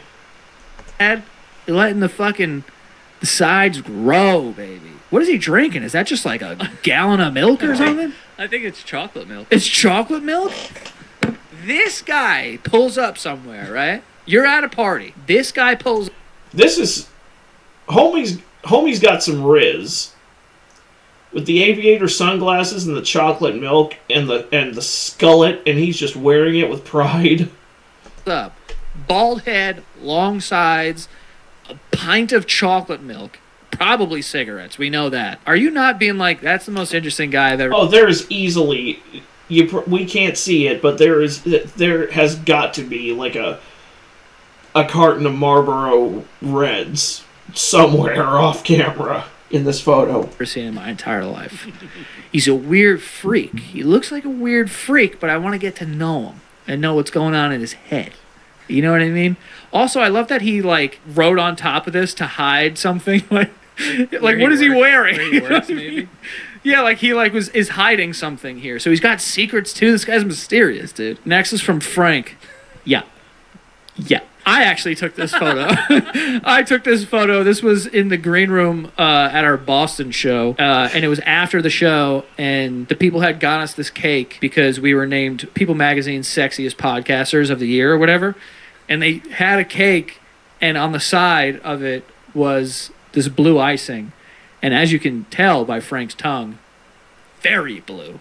Okay? And he's like, I have to try it. They got us a cake. I have to try it. I think that lasted a couple days on him. Last one says, Joe, don't do this to me, Greg. Don't. Oh, no. Why did I send this to you? And you put it in the video, you bastard. Yeah, this is a bad one, man. I found this picture the other day, and I sent it to Greg, and I'm like, look at this. I don't even know whose jacket that is, dude. I don't even remember having that jacket. The jeans, yeah, we could have sized up there. You think? If those jeans were any tighter, they would be physically grafted to your flesh. Why are your legs spread up? Why are you standing so bow-legged? Joe, is there something you'd like to tell us? The Yeezys, by the way, it's just, you know, and okay, you lose points just for the Yeezys. Then the jacket. I mean, I just not a good... My proportions were all off, as you can tell there. That's in front of the Bean in Chicago. Freezing day. Absolutely freezing. But, yeah, that's not a good one either. You don't look American either. What you look like a low-level, like, Russian mobster. You know? A low-level European? Is that what you're saying? Yeah. I'll take it. I do kind of look... Yeah, I do, kind of. He does. He looks like a Russian mob lieutenant named Ivan, who doesn't say anything. He just stands there menacingly and just gay. He just occasionally gives you like a little snarls, and then you turn around and he's just waving around his brass knuckles. It's not a... Yeah, I should be smoking in this, too. Yeah, but I don't... You're just speaking Italian and just... ripping a cigarette, yeah. With a little man purse. Yeah, you know? I think people would respect that more. When you find out that I'm just an American who just, you know, can't dress, that changes things, so that's not good. So I'm right there with all of you guys. But we appreciate you guys being brave and sending us those photos. Some of them worse than others. But very funny to look back on and laugh. But I appreciate everyone who sent in a photo. This is hilarious. That actually made me laugh my ass off, so thank you. Don't forget to subscribe, We'll see you next time. Back in the early days of gaming, for every... All right. So now we are introducing another channel to this stream that I haven't featured before, because most of his videos are movie reviews and they often feature heavy copyrighted material.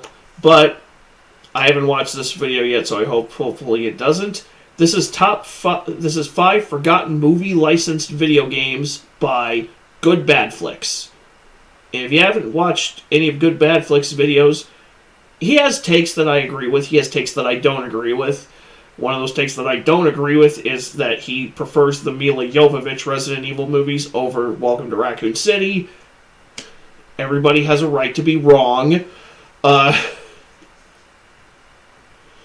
But there are some movies that I have discovered through his channel where I'm like, dude, I have been sleeping on some movies for so long. So, and there are some movies that he's covered where I'm watching and I'm just like, yeah, not impressed. But, I mean, that's kind of a given. So, forgotten movie licensed video games. Let's go. Back in the early days of gaming, for every big movie, there was a video game adaptation. While movie licensed games have... By the way, the Raiders of the Lost Ark game on the Atari is fucking fire. ...slowed down in recent years, they most likely will never stop. Originally, I was doing this to cover a wide variety of systems, but when I looked into the sheer volume of licensed games, it looked like the Commodore 64 had even more than the NES. Some of them, while obviously dated now, were actually very good. So for this list, I'm focusing on video game adaptations from the Commodore 64. I think you'll be surprised at what I dug up.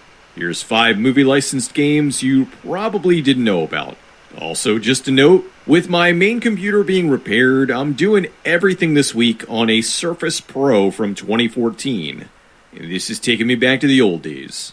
Aliens. I'm going to start with one of the most faithful video game adaptations of its time. The movie Aliens, the sequel to 1979's Alien, was written and directed by James Cameron. Aliens hit theaters on July 18th, 1986, and was the 7th highest grossing film of the year. I couldn't get an exact date, but I'm pretty sure the game released either right before this or right after it in 1986.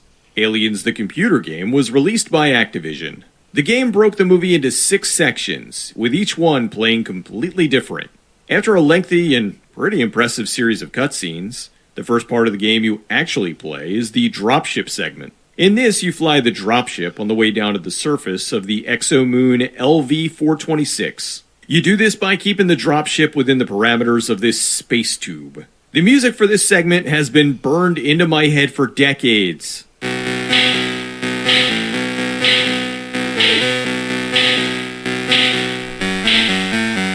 In the second part, you control the Marine... Okay, that was fire. That music was fire. And I don't mean for a Commodore 64 game. I mean that was just some damn good music. I want to hear that again. It's...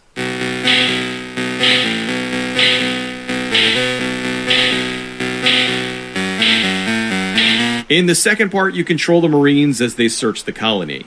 This segment's impressive with the motion tracker, camera feeds, and the life signs of each Marine.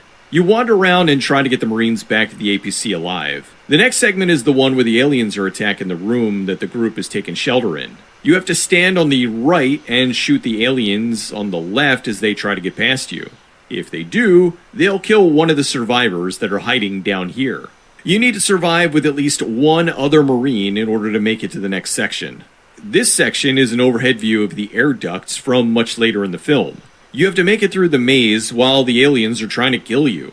The more Marines that made it through the previous sections make this one easier. Once you make it through, you play as Ripley on her way to save Newt. Now see, what he doesn't tell you is that if those aliens catch up to you, they'll latch on and you won't be able to move until you blow up one of your Marines. And once you run out of Marines to blow themselves up, you're pretty much stuck with just Newt and Ripley, and then it's game over. It's game over, man! Game over! Make this one easier. Once you make it through, you play as Ripley on her way to save Newt. There's limited ammo and time, so you have to head out there and back in 17 minutes. After that, the site will be nuked from orbit. You also have flares that can be used to help mark your path. To get past the Queen, you have to threaten the eggs, which will make her move out of your way. This then leads to the big finale. Ripley and the cargo loader fighting off the alien Queen. You do this in... Oh, I love this. Finale.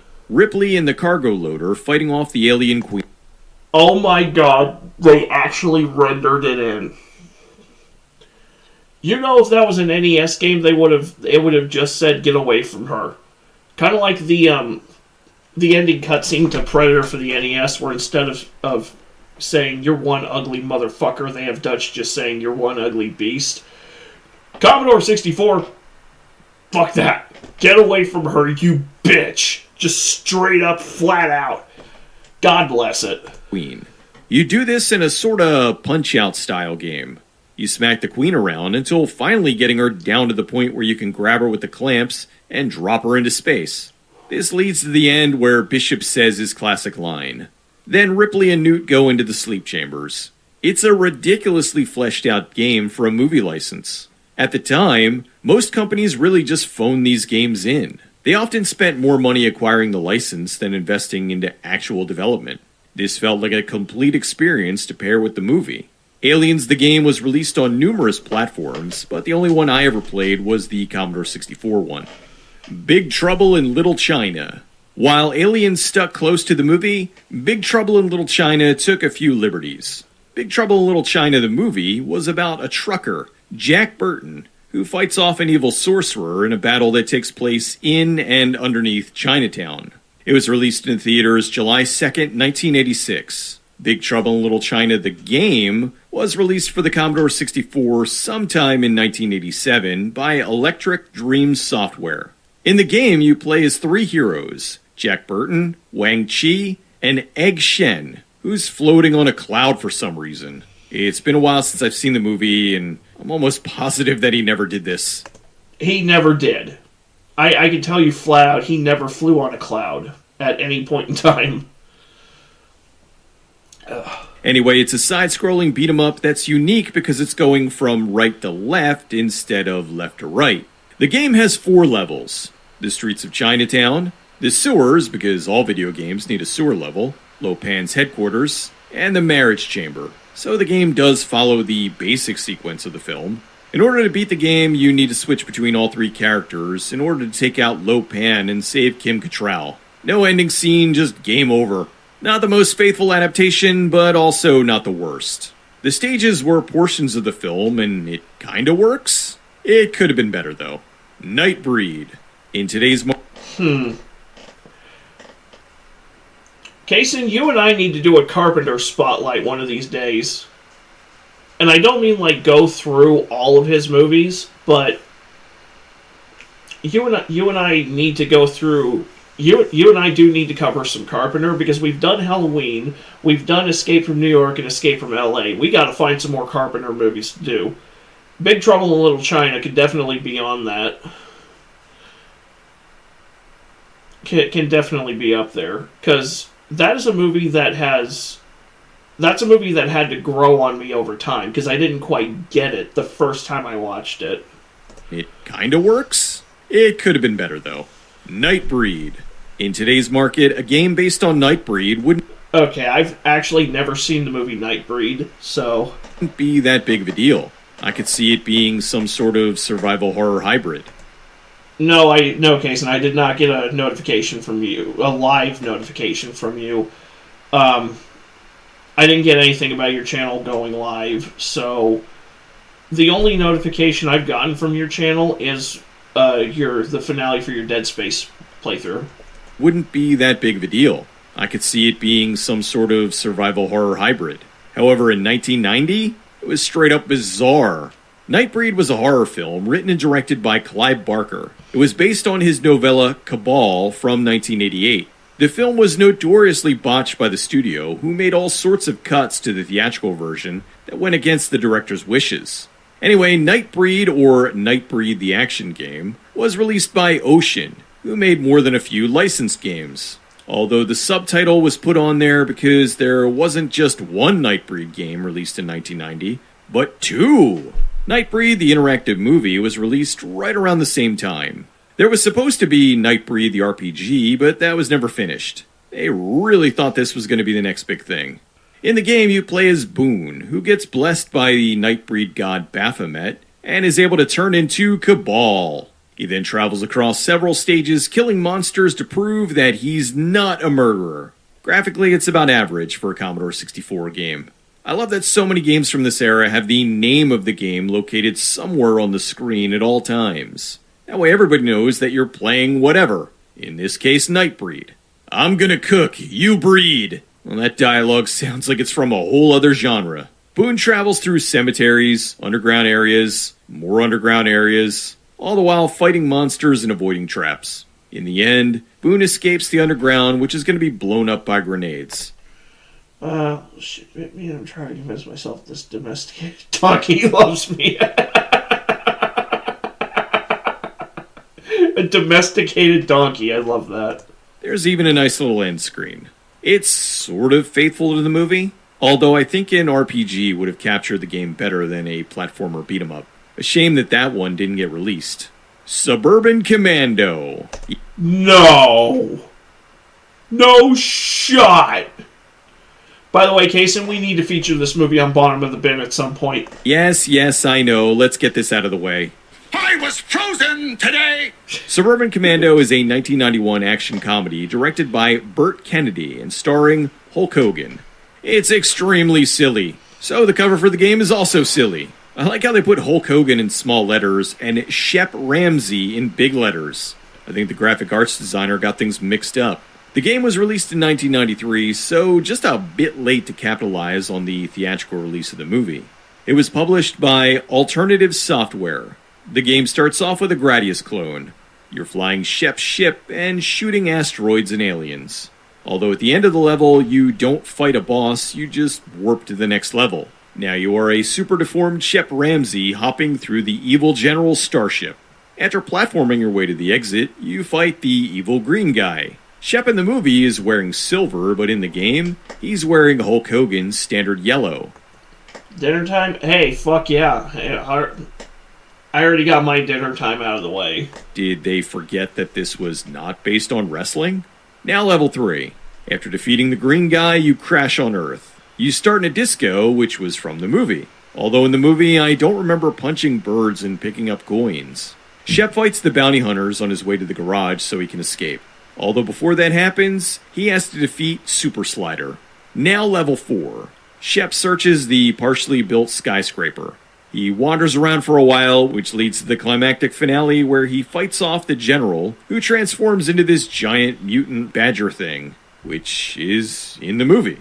The game ends with a well done. Then Shep announces he must now return to patrol the galaxy.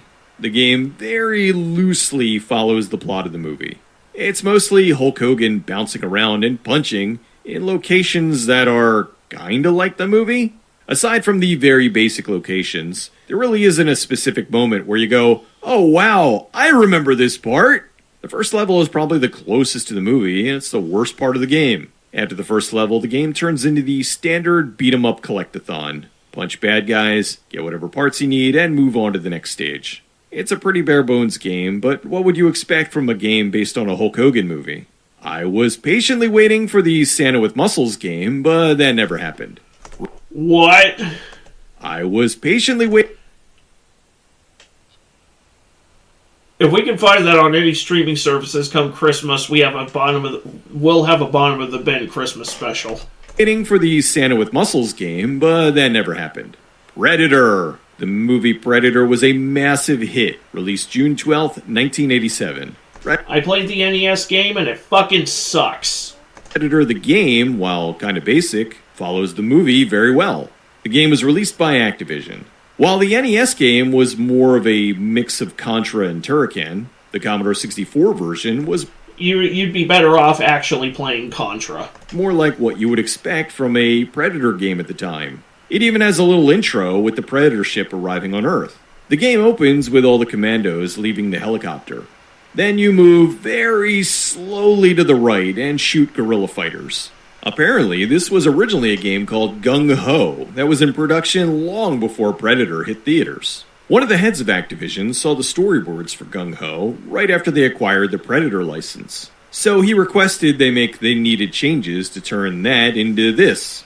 The game's split into 4 sections. The first has Dutch blasting his way through a jungle infested with gorillas on his way to the main camp. The designer said there was no way they had the computing power to have the whole team in the jungle at the same time, so they came up with the idea that the team went out ahead of Dutch and were all killed by the Predator. Much like the movie, we see the Predator vision, and times when the Predator is trying to focus his lasers on Dutch. If you don't dodge it, you die. Stage 2 is more of the same. You can see the Predator hiding in the trees, and you get Predator's laser sights a few more times. The level ends at a cliff where if you've seen the movie, you know you have to jump it. Stage 3, you have to keep Dutch covered in mud or else the Predator can see and kill you. The Predator just killed Billy and now you need to wound him in order to escape. That's not the end though. In keeping with the movie, after a long battle, there's a log trap that you have to lure the Predator under. After being crushed, the Predator then blows everything up.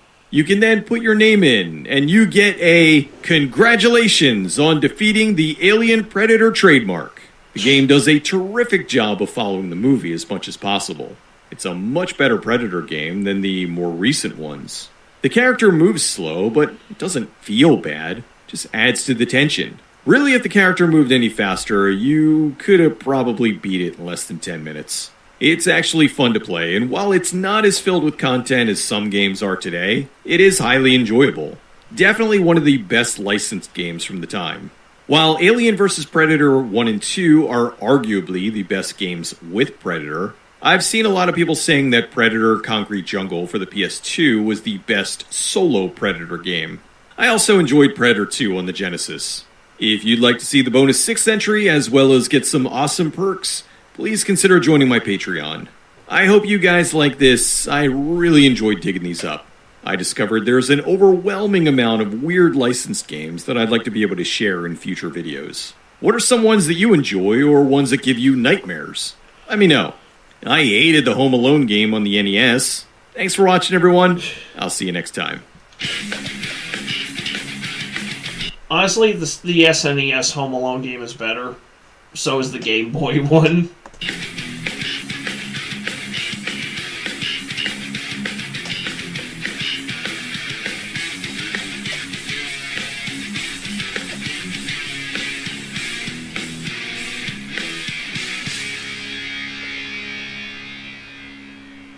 I was frozen today!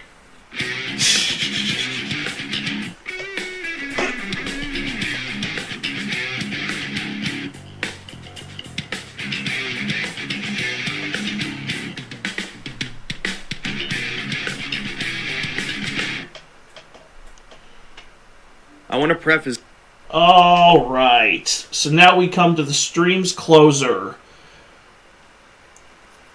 Yet another debut on the stream, at least is the first time we're featuring this person's content. This video comes to us from Gara of the Rage. Let me make sure I get the title right. Resident Evil Requiem was ruined by this autistic freak, says Synthetic Man. I'm going to assume he is talking about Grace. This is going to be a bloodbath. I want to preface this review by stating that this is not, in fact, a negative review. I'm saying this right up front because I just know there's going to be a bunch of tourists who click on this video, immediately dislike, and write a stupid comment without even listening to 30 seconds. No, believe it or not, I did enjoy this game. 1 hour later. And I definitely think it's worth mentioning, even though I'm not really a huge story guy when it comes to Resident Evil, because they've been ridiculous for a long time. I have to say, this might be the worst story in the entire series. Not only is it a clusterfuck and confusing... Are you sure about that? Are you sure about that? Because if anything, I would argue that RE6 is more of a clusterfuck than RE9. Oh, sorry guys. If anything, RE6's story is more of a clusterfuck than RE9's. Now, granted, I haven't played RE9. I've only watched somebody else's long play of it. But, you know, Requiem is a lot more Requiem's story is a lot more focused compared to 6. But it also retcons several of the older games in the series for absolutely no reason.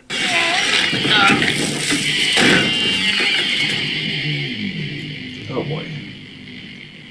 It's game time. Okay, so I don't know if that music's copyrighted.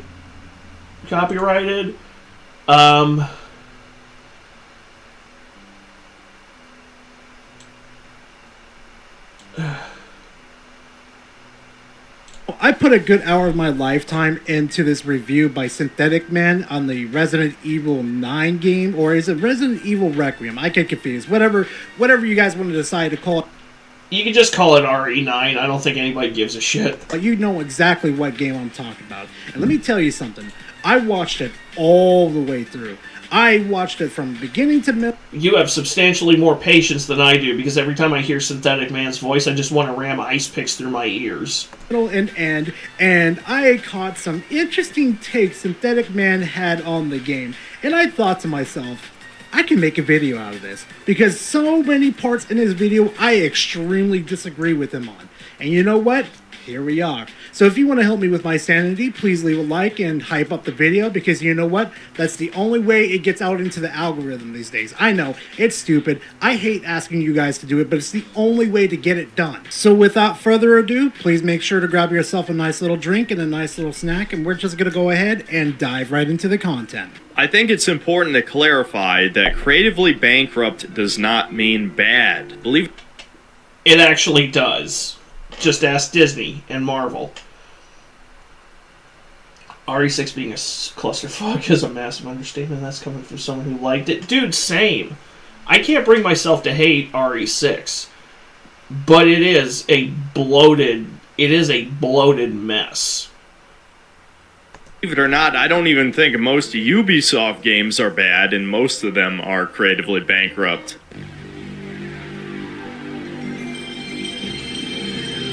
That does not make sense at all. Are you kidding me right now? Do you know that means that the creativity is gone? Like, you said in your own review that the varying monster types in this game is severely lacking. So, isn't that kind of a bad thing then? It just means that the game has no innovation whatsoever. Resident Evil Requiem, to me, is Capcom just throwing their hands up. They have no idea how to appeal to the Resident Evil fan base anymore, so they decided to make 2 games in one. Then being creatively bankrupt is a bad thing then. That's the way you're treating this segment right here. That's what it sounds like to me. I mean, that would be my definition of creatively bankrupt. In much the same way that I feel that that Marvel, Disney, and this is the most retarded thing I've ever heard. Well, Kason, we've got a lot of video to get through, so I can only imagine it's going to get worse. I'm confused. Somebody clarify in the comment section. Also, too, the Resident Evil fan base has grown so big that there is a mixture of people that enjoy the action side and the survival side. And honestly, and then there's people like me and Kason who like both. That's come from an actual retard. Hey, you said it, not me. They tried something new, and lo and behold, a lot of people like it, including me. Now, I'm sorry that you don't like it, Synthetic Man, but hey, that's how shit goes, man. You've basically already seen everything this game has to offer outside of a few superfluous mechanics. Well, and one objectively bad gameplay addition, stealth mechanics. But wait, the stealth mechanics... RE4 Remake had stealth mechanics. So the addition of... Go home, you're drunk. Really bad gameplay addition, stealth mechanics. But wait, the stealth mechanics work perfectly fine with Grace. She's not experienced as like Leon, Chris, Ada, Jill. She's not an experienced fighter with these zombies. Why they should give her like this full-blown Leon segment? It wouldn't make sense. It would turn her into, oh wait, I know where this is going. I do too, because there are people on Twitter who are whining and crying and pissing and shitting their pants because of the fact that Grace. They assume that because Grace is an FBI trained, that she's an FBI agent, means she should be skilled in the same way that Leon is, except that she is an analyst. She is not a special agent. She is not a field agent. She sits in the office and analyzes shit. So no fucking shit she's not going to have the same level of experience as Leon does now. No fucking shit she's not going to have the same level of field experience that Chris and Jill would have had in RE1, you disingenuous cunt. They want to turn Resident Evil into The Last of Us. It is so apparent. Yeah, except no. Resident Evil has actual gameplay mechanics and is actually a fucking video game, whereas The Last of Us is just Neil Druckmann jorking it to his Hideo Kojima fanfiction.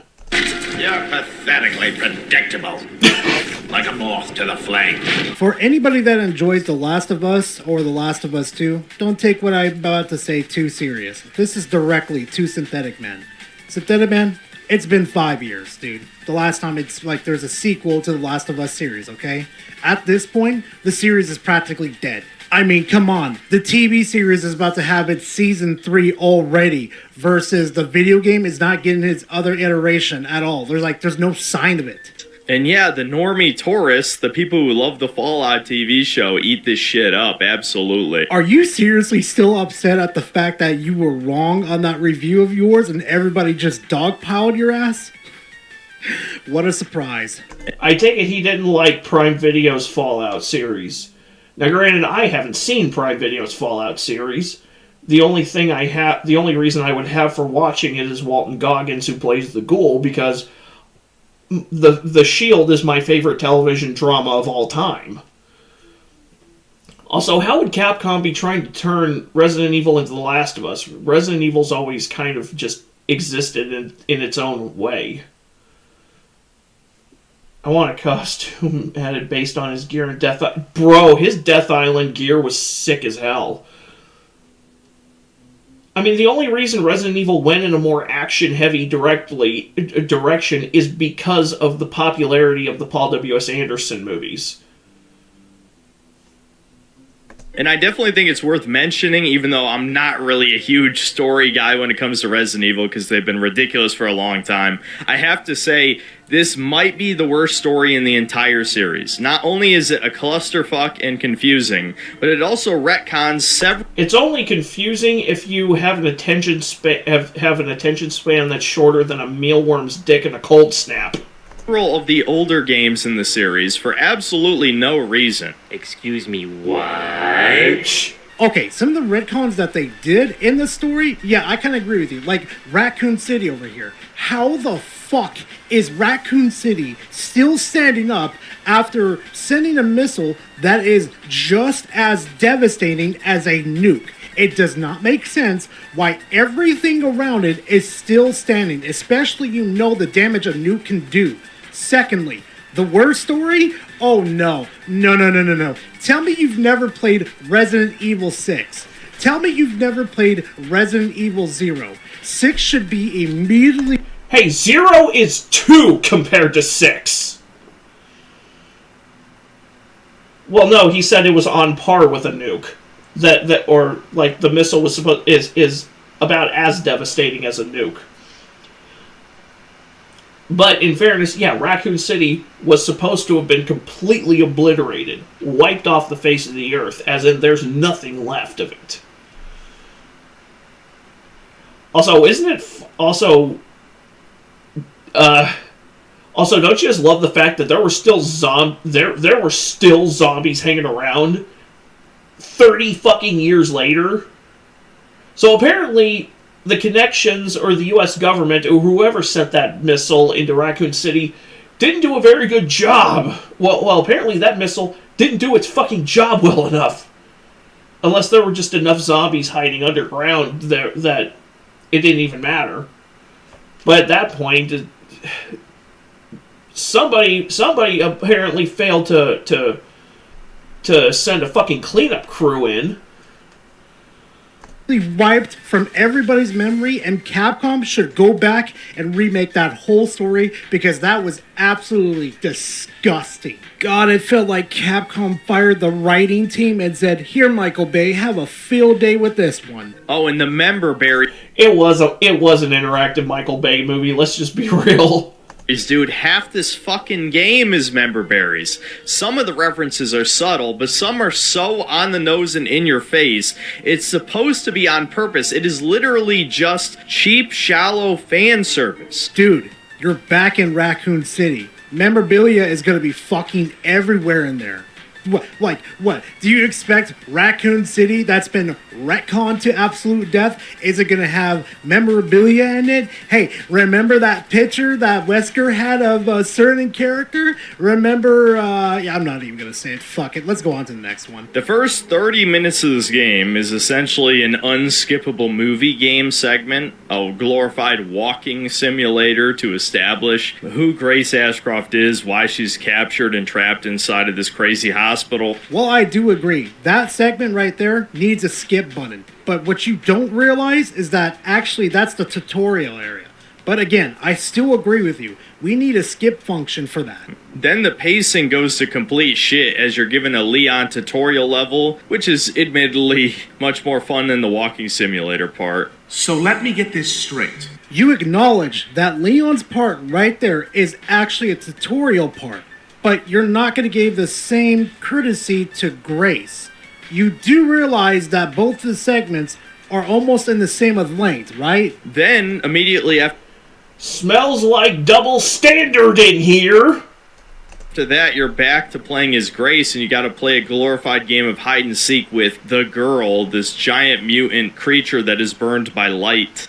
I'm starting to see a little bit of a pattern here. They figured they wanted to avoid the Resident Evil 6 effect and decided to dial things back a little bit because Grace is a complete pussy. As a character, she's annoying as fuck. Yep, there's a synthetic man that I know. Yep, I should have guessed this was gonna happen as soon as he started ranting and raving and started to solo out Grace.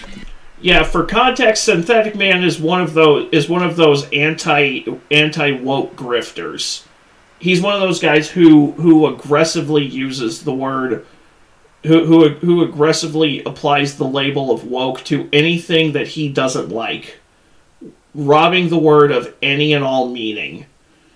In other words, he's fucking retarded. Basically an autistic coward, which I guess represents most DEI hires in the FBI these days.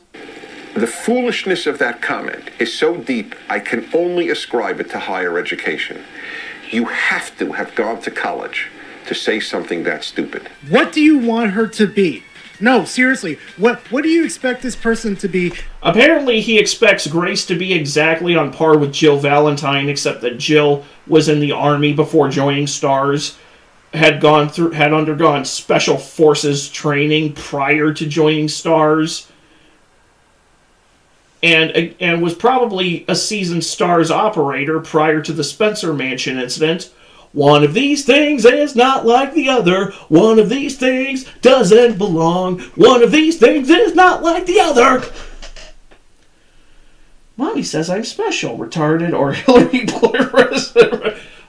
Hillary for president, retarded. This high-functioning person that can beat all the zombies in one punch, that would make her a Mary Sue. She's not used to this. This is totally out of her field. She's completely inexperienced. She's not a field agent. She's a pencil pusher. What the fuck?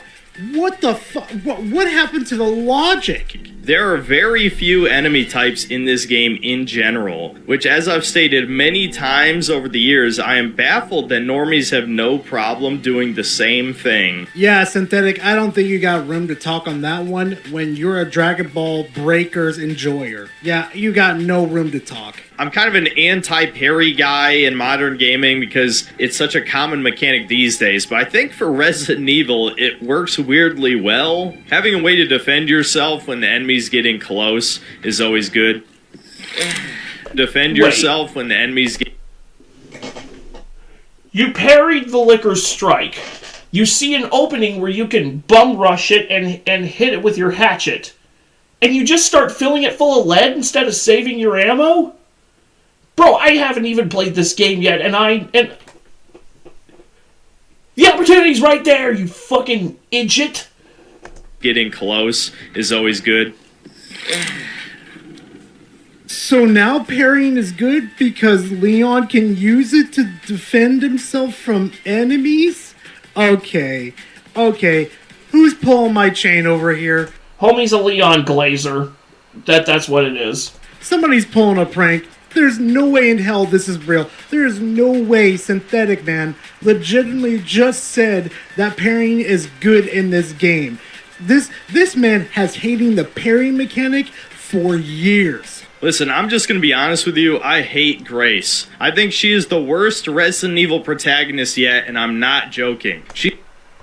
Tell me you've never played Resident Evil Survivor without actually telling me. She's an incredibly annoying, autistic, incompetent, whiny coward. This is what I never understood about Synthetic Man. I would pay money to watch this retard play the original Clock Tower. He fails to understand this is her first time dealing with the zombies and everything within the Resident Evil franchise. She doesn't get a pass. I mean, to be honest, most people in Grace's situation would be freaking out too. I mean, especially you've been a pencil pusher all your career, never gone out into the field and deal with this type of stuff. What do you expect her to do? Be a Mary Sue, like I said earlier? Because she's not going to be. Like, this doesn't make any sense. She stutters in almost every single sentence. The mom was murdered, and when she turned into that thing. I remember complaining back when RE7 came out that Ethan was too much of a normie for Resident Evil because Resident Evil is not about normal people. It's about seemingly normal people who become mega badasses over the course of the story. This is her first time.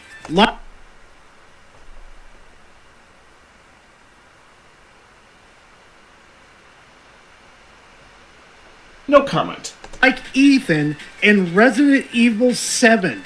He freaked the hell out when he found out the family was, well, no spoiler alerts, but the situation he got put into, yeah, I'd be freaking out too. And obviously, fucking Grace is scared, dude. What do you expect her to do? Speak perfect fucking English when she's practically crapping herself around with these zombies and these supernatural beings? What do you want her to do? Speak perfectly instead of being scared shitless, dude? I mean, Leon himself is the perfect example. In RE2, it was his first day on the job as a police officer, but even Ethan, by the end of Village, became a badass in his own right. Whereas Grace is an FBI agent and can't do jack shit. Yes, I'm well aware the FBI has non-field agents. I'm sure Grace is one of the feds who's collecting every synth cell's personal information during the streams. So let me get this straight. She's not a field agent, right? She's a pencil pusher. And you're comparing her to Leon, that was a cop that was trained to shoot and kill people. Do you see the problem now? One of these things is not like the motherfucking other! You spedlord!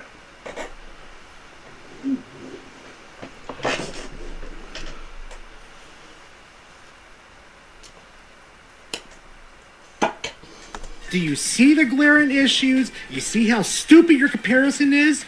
Also, you had a better comparison with Ethan and Grace there, but bit of a spoiler, this is her first fucking game. So why is Ethan getting a leeway like he did in his first game? He was a fucking mess too, and so was Leon in RE2. Notice he doesn't...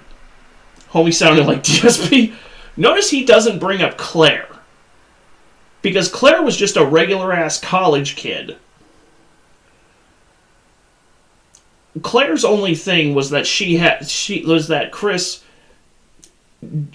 we can infer that Chris taught her how to handle firearms, which he would have picked up from his Air Force training and then later STARS training. But notice he doesn't bring up Claire, who did not go through the police academy like Leon did. Claire was just a college kid when RE2 happened. He made so many, whiny jokes. It's like, are you fucking kidding me? Remember that line when the Mr. X came for his ass? Remember that?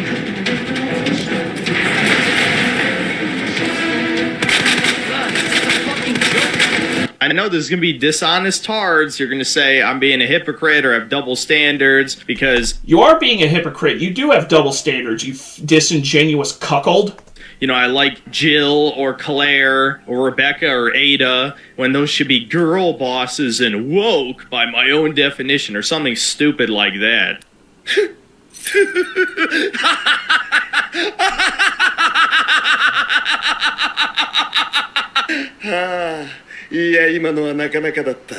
Aw, do you guys hear little synthetic man? He's upset because he's being a hypocritical double standards fucktard.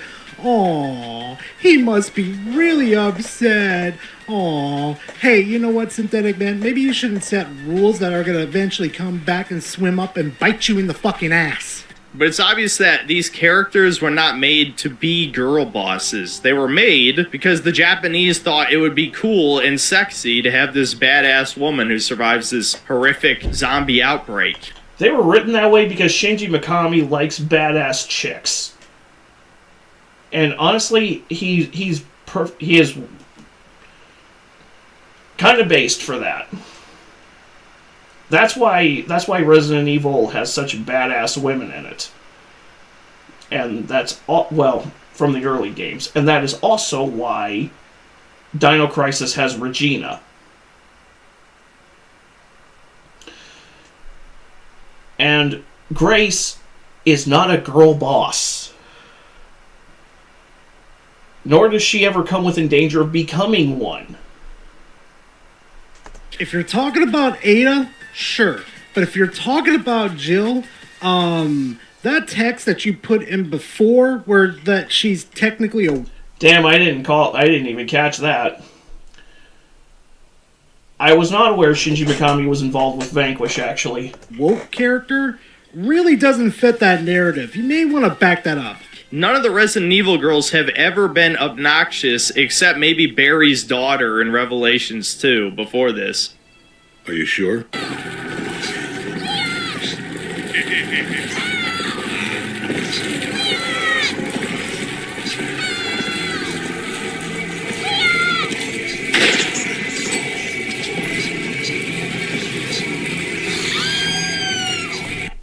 If Ashley's annoying you, that's a skill issue.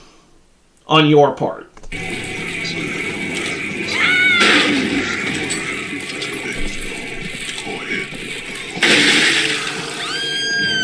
You know, this might be a long shot in the dark, but I'm starting to notice a pattern with this. Anybody noticing? You notice how he doesn't mention Ashley at all? Because in my humble opinion, she was the most useless and annoying character. At least Grace fights back against these monsters. What does Ashley do? Well, you pretty much saw what she did. But there's a massive fucking plot hole here that I'm surprised I haven't heard anyone else mention. If Leon and Sherry are getting symptoms of the T-virus right now, then why the hell is Chris, Barry, Rebecca, and Jill still alive? Chris never officially got the infection as far as I remember with my RE lore.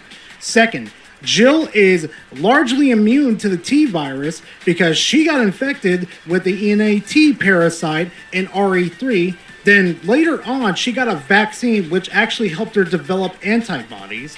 And thirdly, Rebecca has natural immunity to the T virus. 4, what was it? Sherry over here has the G virus in her. And 5, well, our boy Leon, he's had his T virus dormant for like the past 20 years, along with his resistance to it. Yeah, well, guess what? We're starting to see the effects when you start to get older and your body starts to break down. Yeah, this is what happens. And I want to point out something that several other YouTubers have been noticing lately. Apparently this design of 50-year-old Leon was consulted on by actual women at Capcom, so it's completely fine to make a character for the female gaze, but not the male gaze. You know, Grace is this autistic spurg with no tits, no ass, but Leon can be a thirst trap. And am I the only one who finds it disturbing? These are all women like 20 years younger than him who want to fuck him. Yeah, then again, I shouldn't be surprised. You have Jill. You have Ada. RE9 DLC might have Chris fighting Zeno. There is an interesting thing, though, and it's in the Jill in the RE3 remake. He's probably salty about this, but Jill's classic costume in the RE3 remake, he's probably still really salty about the fact that they changed her miniskirt into a skirt, which I think is fucking retarded. I think they should have just kept it as a skirt myself. And if you were that if you were that concerned about people using the 3D camera to look up her skirt, there are workarounds for that.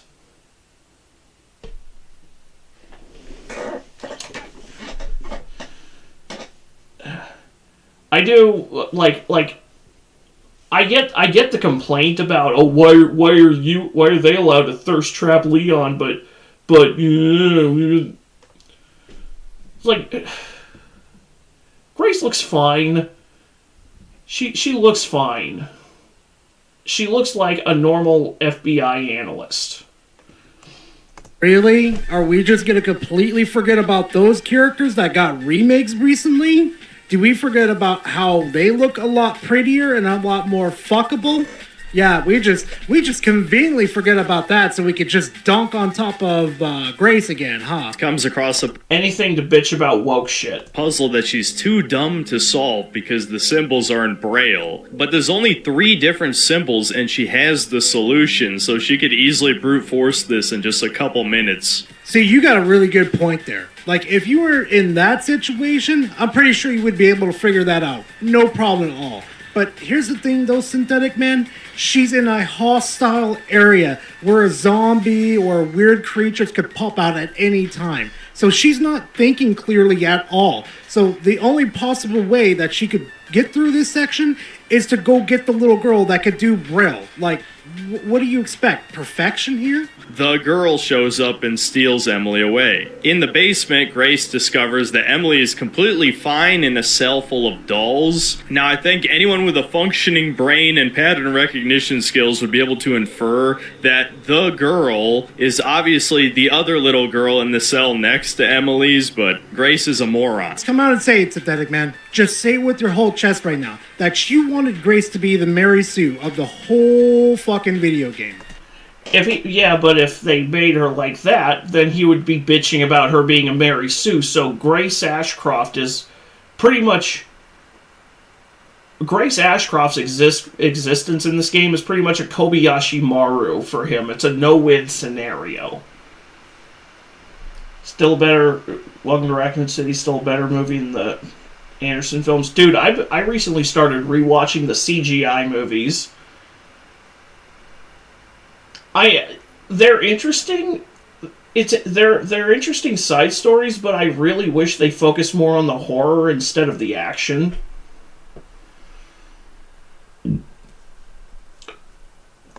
That's all you care about. Because if you don't got a Mary Sue in this game, then what technicality do you have for entertainment for your audience members? Right? Grace finally leaves. Homie is literally grasping at straws for something to bitch and moan about. Warhammer 40k Space Marine 2 on PS Plus tomorrow. Nice.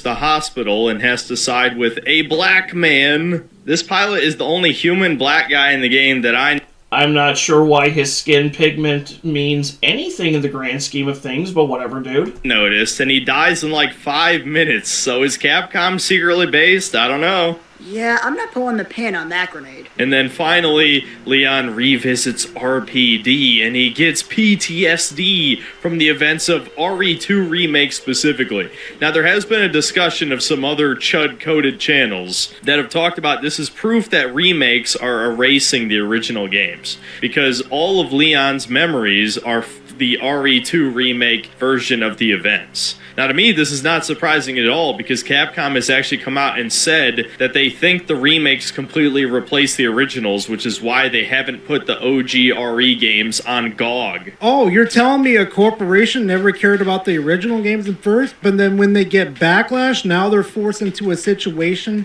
to actually care and release the original games? Shocker. On top of that, too, you do realize that little text right there isn't going to save you. Like, you understood that they were released, and you didn't decide, why don't I just go ahead and just delete this dumbass segment right here?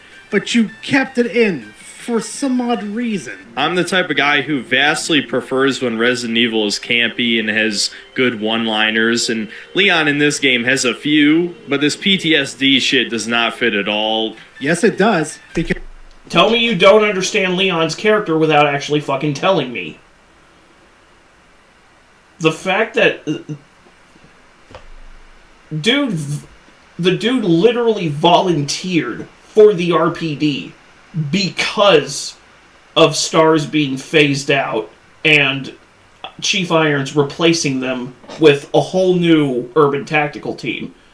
Leon heard that Raccoon City was needing some fresh volunteers for their stars replacement unit, and he volunteered for it because of the shit that was brewing in Arclay County, and Leon specifically wanted to help people in Arclay County. And the fact that he was only able to get out with 2 people, he could not help anybody else, because Ada doesn't count because she got out on her own. The fact that he was only able to save Claire and Sherry and nobody else, and everybody else he tried to save died, has haunted him for 30 years. Isn't Meryl Marvin's daughter in those notes you pick up? Yes! Yes, she is. The notes from 98, yeah. This has been a demon brewing up that has haunted him for 30 fucking years. That's called character. That's called character depth. You absolute knob. Because remember, Leon's a cop. He's there to protect and serve. And he failed his job on the first day. And he's... At least that's what Leon has been telling himself for 30 years. Because Raccoon City was already pretty much fucked by the time he got there. So there was only so much Leon could have done as just one guy, one cop, one rookie cop on his first day on the job in a city of 100,000 people. It doesn't make it any easier on him. So massive deaths happen across the whole city. How can you sit there and say, oh, PTSD doesn't technically work when he's fucking haunted by his own past of Raccoon City? Also, for my audience members, if you haven't connected it together, he's an RE4 fanboy. And Zesker and Victor Gideon seem to believe that Grace had some kind of biological code that would be able to unlock the machine, which would make sense for sure. That definitely seems like the type of thing Spencer would do, given all the crazy-ass puzzles and strange architecture and his virus experimentation, etc., etc. Absolutely believable. But no, as it turns out, it's just a password. A password literally anyone could guess, by the way. It's just hope. So let me ask you this real quickly. You see what the question is? Do you see the digital lines right there? Yeah, that's a lot more than just 4 letters. On top of that, too, without knowing what Synthetic Man just told you what the password was, and then watching the video before you enter this room, you would have zero idea of what the password is. You would be sitting there rattling your brain back and forth. If I was in Leon's shoes, I'd be a full-blown alcoholic. I mean, Leon does have a drinking problem. That was confirmed in Vendetta. He does have a pretty bad drinking problem. Thinking, what would Spencer want? Like, he's saying, I wanted to become a... Oh, and lest we forget that you can only input one password. And if you input the wrong password, it completely destroys Elpis. So you can't exactly just guess it. God or something? Like, there are so many possible combinations with what that man said that you would never think that this man, like, words would come out of his mouth that would say hope. This little criticism right here towards the end, except for the Wesker shit, this is stupid as fuck. And this ties into arguably the worst retcon in the entire game, Oswald E. Spencer's redemption. Oswald Spencer, the guy who's killed millions of people over the course of the series with his development of the progenitor virus into the T virus, the G virus, T Abyss virus, Ouroboros, etc., etc. And despite... Except that Spencer had nothing to do with Ouroboros, that was all on Wesker. The fact in Resident Evil 5, we directly hear him say he wanted to be a god. One of the major twists of this game is, no, Spencer regrets everything, and so we have to forgive him, dude. And he just so happened to adopt a girl that looked just like Chloe. You know, this is the same madman, right? The same madman that said, I was to be a god. By that logic, you wanted to go out shit-talking Wesker?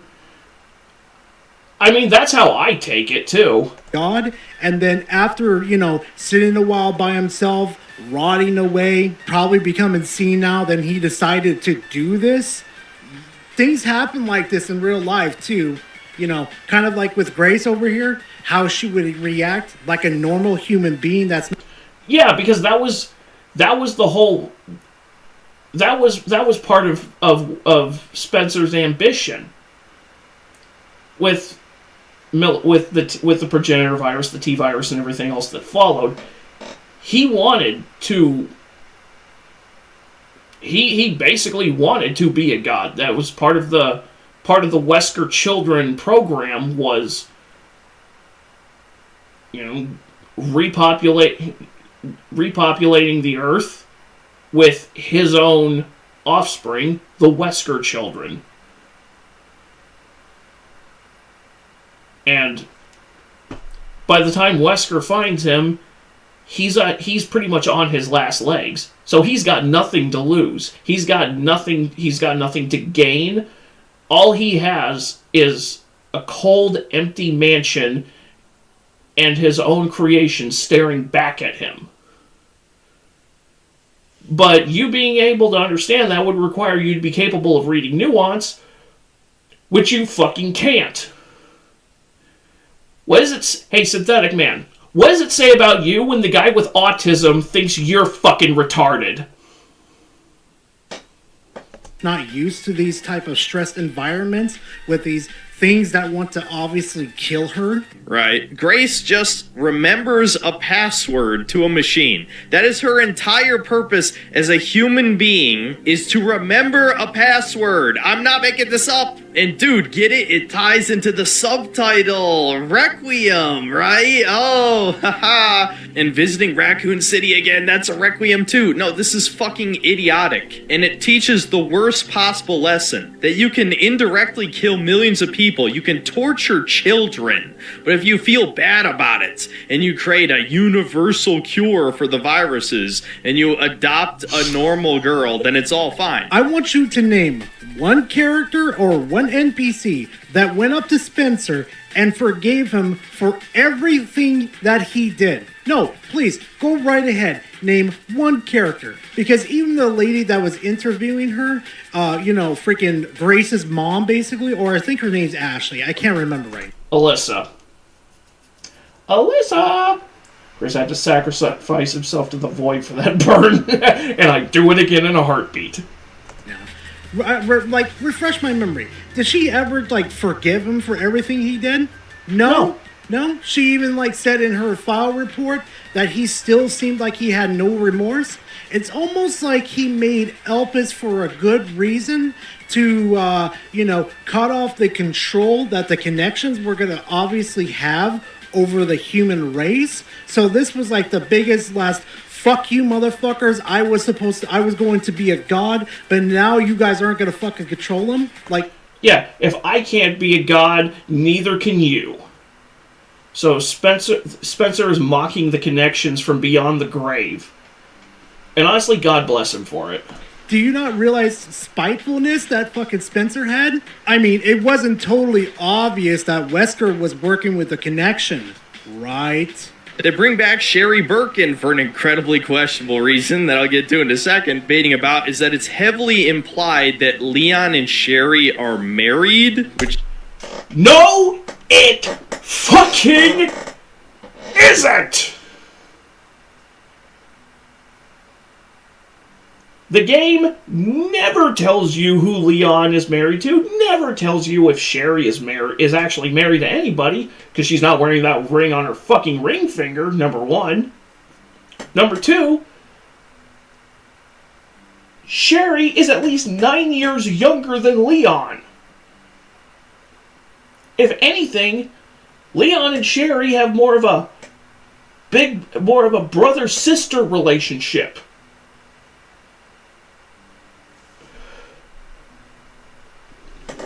Leon's not a groomer. This guy's just a fucking idiot. Which is really strange, given that she was a 12-year-old girl in Resident Evil 2, and Leon is in his 20s. No, and in that cutscene, she is asking Leon and Claire if they are dating, and if they would like to adopt her.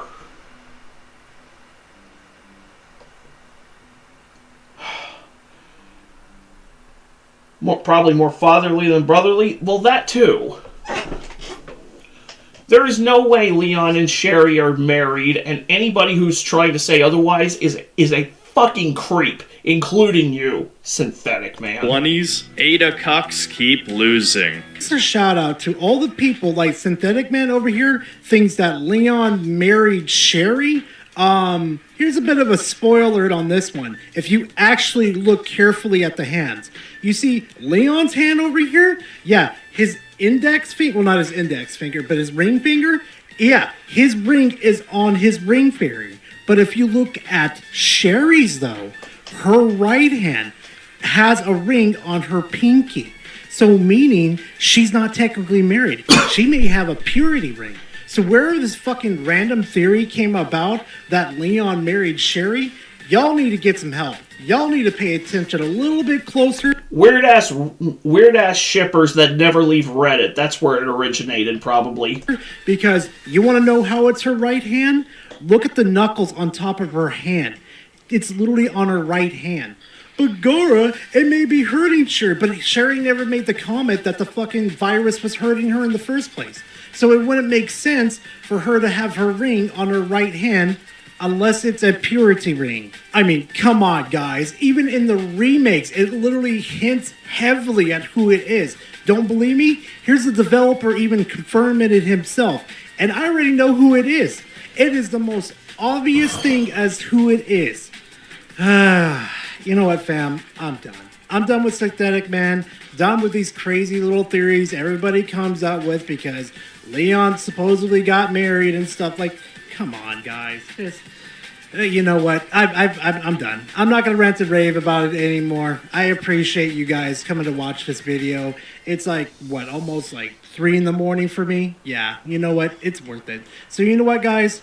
Thank you very much for watching. I truly do appreciate it. And if you like my content, please leave a like and comment in the comment section. Always a pleasure to talk to you guys. And hey, you enjoy my crazy content? You like the fucking takes I have? You want to see some more crazy shit that I'm going to do? Well, subscribe to the channel because I'll definitely be bringing in more to you guys. But besides that, I will see you guys in the next video, next live stream. I don't know. I'll see you in the next one, fam. Later. It's either Claire or it's Ashley. That's what I say. That's my theory. He either married Claire Redfield or he married Ashley Graham.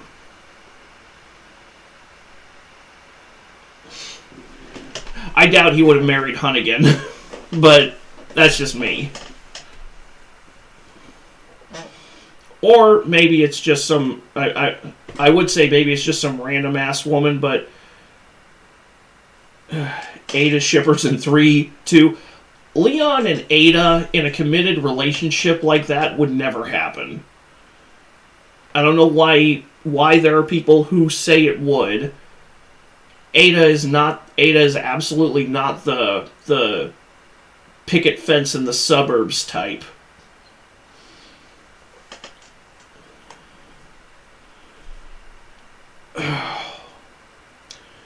But with all of this out of the way, now that I need to go recharge my brain after that aberrant stupidity, that is going to do it for tonight's stream.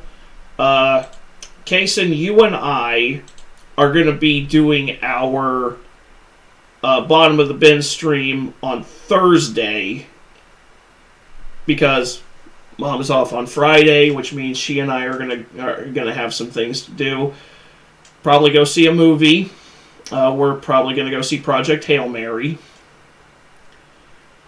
So, with that out of the way, try and be present. Hey, it's all right, man. With all that out of the way, I do appreciate everybody who did show up, especially you, Kason, as always.